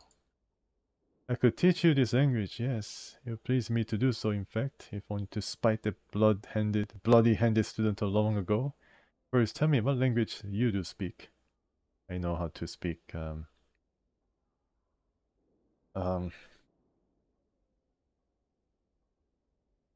can speak bone speak. That's right, I can speak with the dead. Learn what you can from the spirit. As the spirit speaks to you of the lost language of the Uyo, there is a throbbing sensation in your temples as a memory begins to surface. Memories of this language.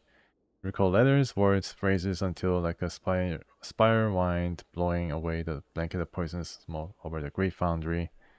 The language is once more revealed to you in its entirety. There is another memory though, bubbling to the surface, a darker one. Its presence troubles you somehow, fills you with unease and unexplained pangs of guilt. Yeah, so he killed him. At last recall Finn Andley himself. You remember his gentle voice, his kind manner, his schooling you in the ancient language of the Uyo. You also remember your scarred, gnarled hand wrapped around his frail throat, crushing his larynx and thus ensuring that the secret contents of your journal, hidden and thrice trapped in a dodecahedral puzzle box and penned in the obscure language of the Uyo, would forever be safe from prying eyes. Yep. Regret. Finn, I must tell you, it was me who murdered you. No. How could you? Updated my journal. The spirit is silent for a time, the ashes rustling softly within their urn. When he speaks once more, each voice is full of sorrow. But why? And why would you come to me once more? Did you forget what you have been taught? No, well, yes. It is difficult to explain, but it must have been a former self of mine that murdered you. Each time I die, I reawaken. as if from long sleep, but having forgotten everything, who I was or what I've done. I think I understand. I sense your regret and would forgive you. May peace be with you, people of old, and may you prove kinder in this life than in the one which saw an end to mine. Thanks, Finn. Farewell. Yep, so there was a little story of the linguist, but I cannot still return his books. I have the books, man. Can I just throw in his face? What is it you wish of me this time? I'll have you know that I'm a scholar and a linguist, sir. Never mind. Maybe I should just try to show the book to him. Okay, so let me see if I can read the dodecahedron. Do I have my magic all remembered? No. Maybe I should go back and rest first and read it in my lodgings. Safety of the lodgings. Okay. Old poet.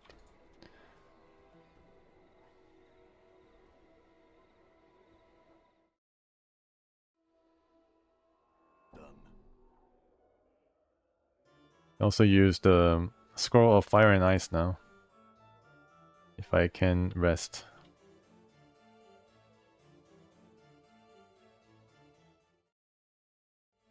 All right.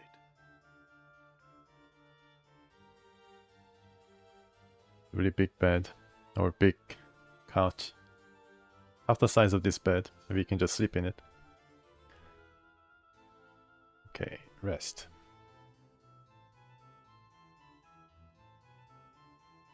Rest party.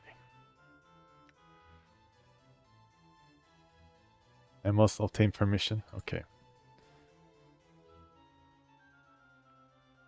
This guy is probably the one to ask. To rest. Okay, so let's do that.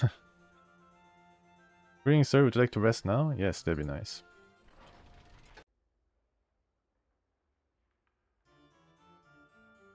But this is a place I'm supposed to rest, right? Yeah, because they had all the items. I guess these are the items that the Nameless One had put in his previous incarnation.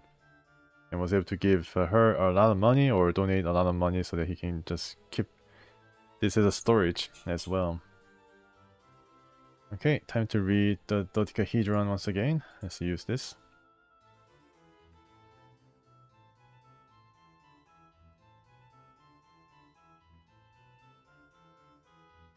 You have the cold grey dodecahedron up to examine it carefully. Now aware of the various deadly traps it holds for the incautious user, and how to avoid them entirely. If you learn the dead language of the Uyo, you'll at last be able to decipher its content. Unfold the dodecahedron and read it. 10,000. The tablet turns out to be a journal of sorts, one kept by some prior incarnation of yourself, you seem, and not an altogether sane one either. There are only a handful of completely coherent sections, so it's kind of a crazy guy. What do you wish to read about? Read about the Whispering Shadows. The whispers are not the shadows moving. They're speaking, plotting, talking to each other. You understand some of what they say. There's something else. A female ghost, Dionara. The book tells me things, whispers things. It tells me to avoid a ghost girl, avoid her. I don't know her, and she torments me. What a nagger. She nags a lot.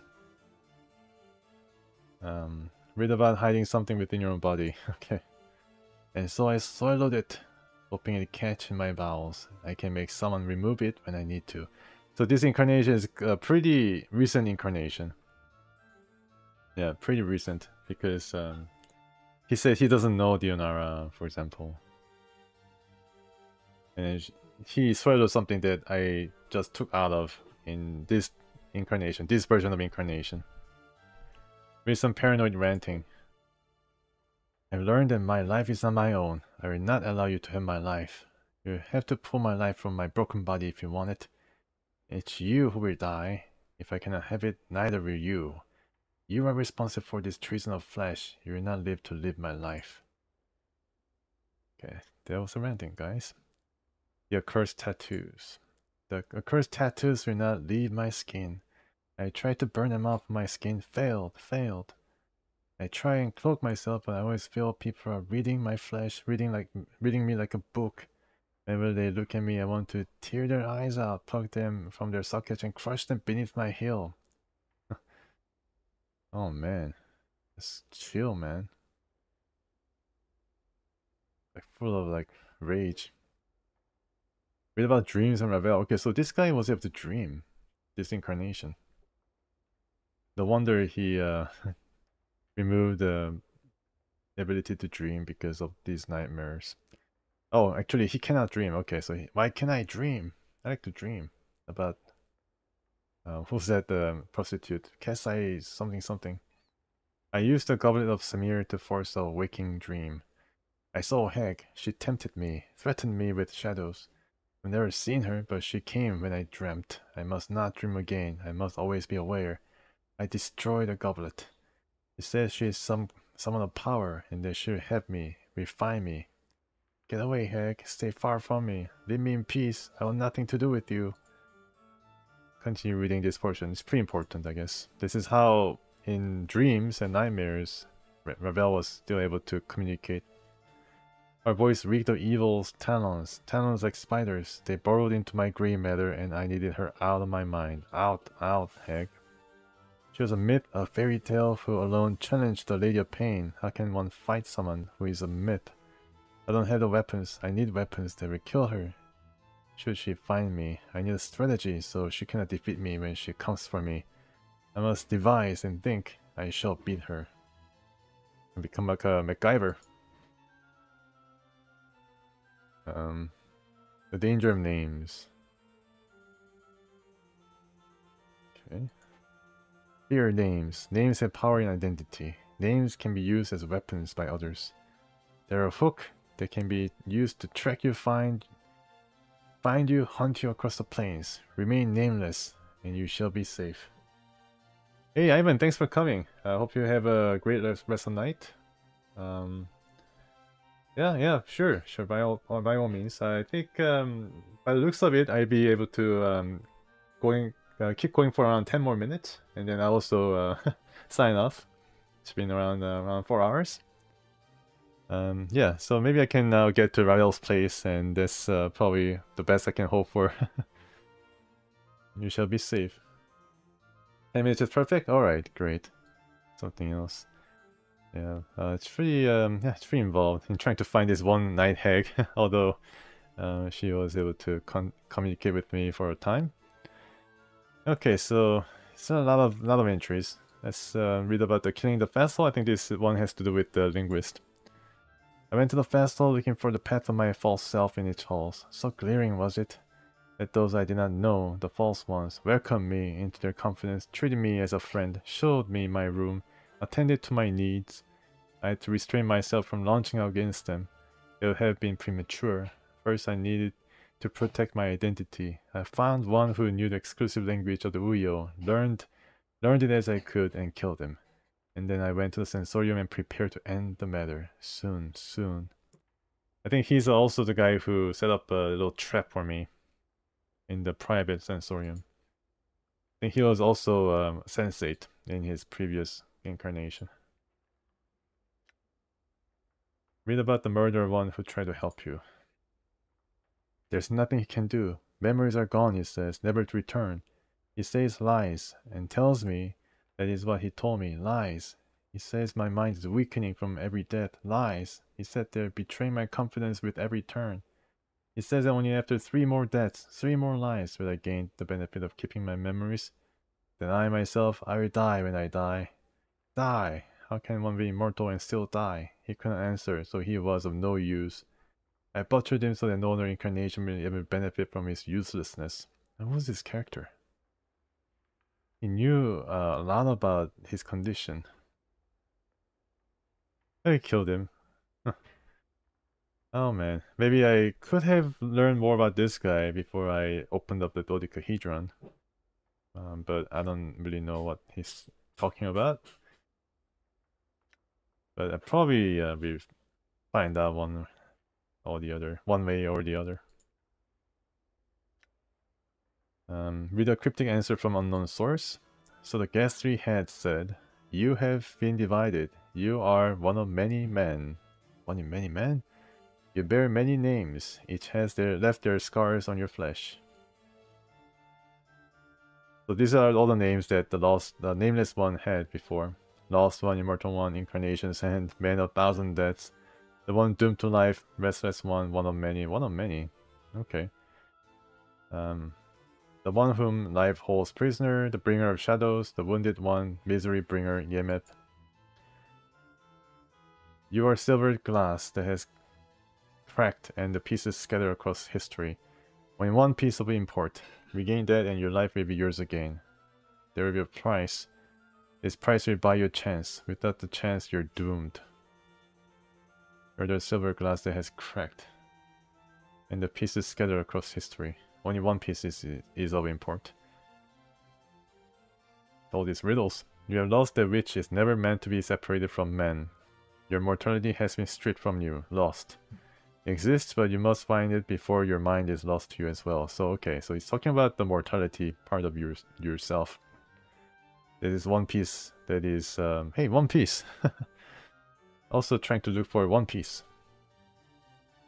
Something else. Okay.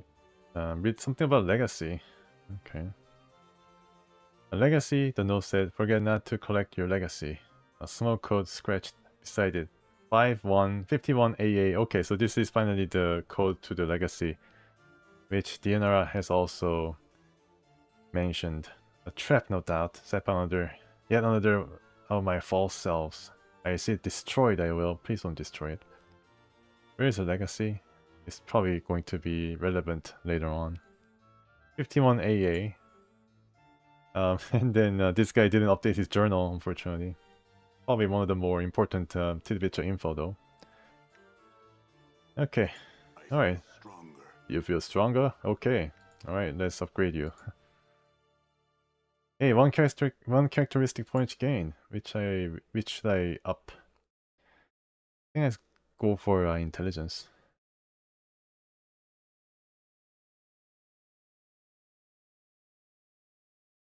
My charisma is already exceptional. I'm beautiful. I think it's all about the hair, yeah. If he was bald, then his charisma might be like 8. But he has a full head of hair. Intelligence, yes. Wisdom, 920, I don't know. Experience points and dialogue options. Okay, so it does say my intelligence is heroic. It's a bit different. Genius level to nobody has seen this intelligence before. I have intelligence oozing out of my ears. Done. Okay, so let's try to find Ravel. I think someone mentioned I need to visit the Great Foundry. So let me see. Yeah, I think I have around 5 minutes left. Let me see if my prediction is correct. But of course, I can always come back and try to meet Ravel. Or go to the next phase of this quest. Very, very complex and multi-tiered quest. I don't know how they made it all work because it's really complex. Very complex and probably has a lot of different branches and other ways of achieving this aim of meeting Ravel. But now I have the key. Maybe I can read a bit more about this supposed key. No, I cannot really glean anything more from this. I just have to try to find it from the guesswork. From some few hints that the game gave me as to whereabouts of the portal. Right here. No, it's not this place. I think someone mentioned in the game that it's going to be a foundry, a green foundry. This foundry is pretty big, so I don't know where exactly I should go though.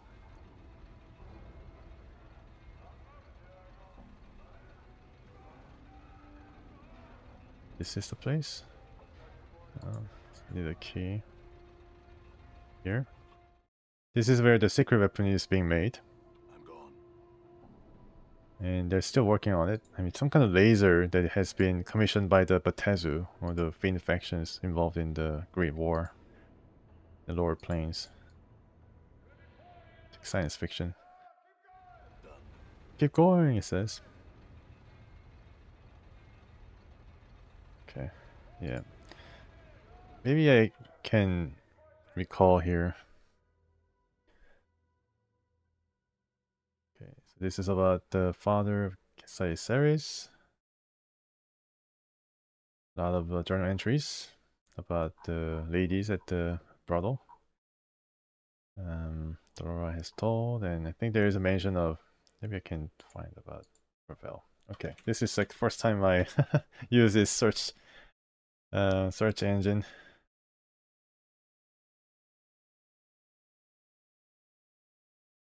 Okay, 3 items. Maybe this is not the right term to search. I think I should search for portal. Yeah, here we go. Portal key. It should lead to. Okay, so it mentions portal. It's a day 18, hour 17. A piece of Ravel. Yeah, so there was piece of Ravel that I got, and it unlocked the key. It will satisfy the requirement. Okay, so let's go for day 18, hour 17, and then see whether there was any journal entries. 18, hour 17, 18, 17. Okay, Ivana, Kel suggested. And it's one of the ladies there. We most likely have met someone. Okay, pop a piece of from stick size. Did I read all from the journal? You mean the dodecahedron? See, I think I did.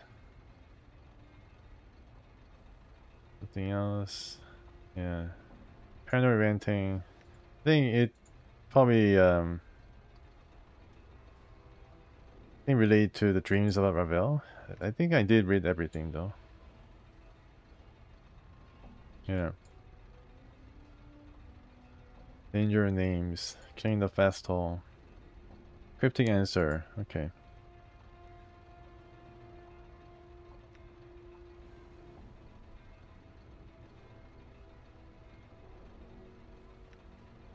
Did I miss the entry? Danger names. I think I did read up everything. About the legacy, I think I also read. No source. First tattoos, paranoid ranting. Yeah, I think I read all of it.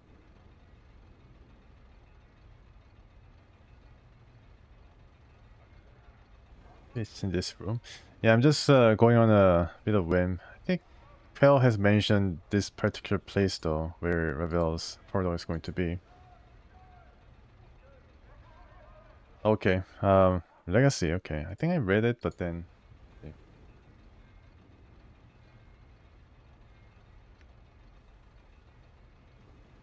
51 AA. Yes, this is a legacy.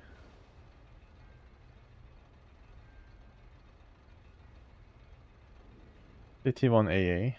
And then I need to look at the map in the lower Clark's Ward. Okay, so not this place. I'm gone. Yeah, I'm just like stumped at every corner. Like, I don't know. I mean, this is a really complicated quest, that's for sure, but... Clark's Ward. 51 AA, I mean, legacy. I'm gone. Is there something in the Galleria that could open?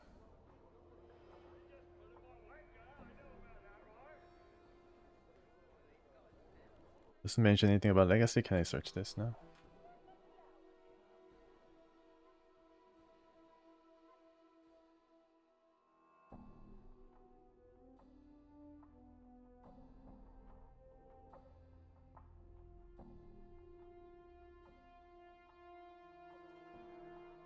So it's about Yonara, basically. I leave a legacy, struck a chord with my previous incarnation. He may have been motivated. FKH house? Okay. Right. Oh, here. FKH. How do I know that though? I mean, there's really no way for me to know this. It's really, I don't know. I just, like, kind of step in the dark, basically.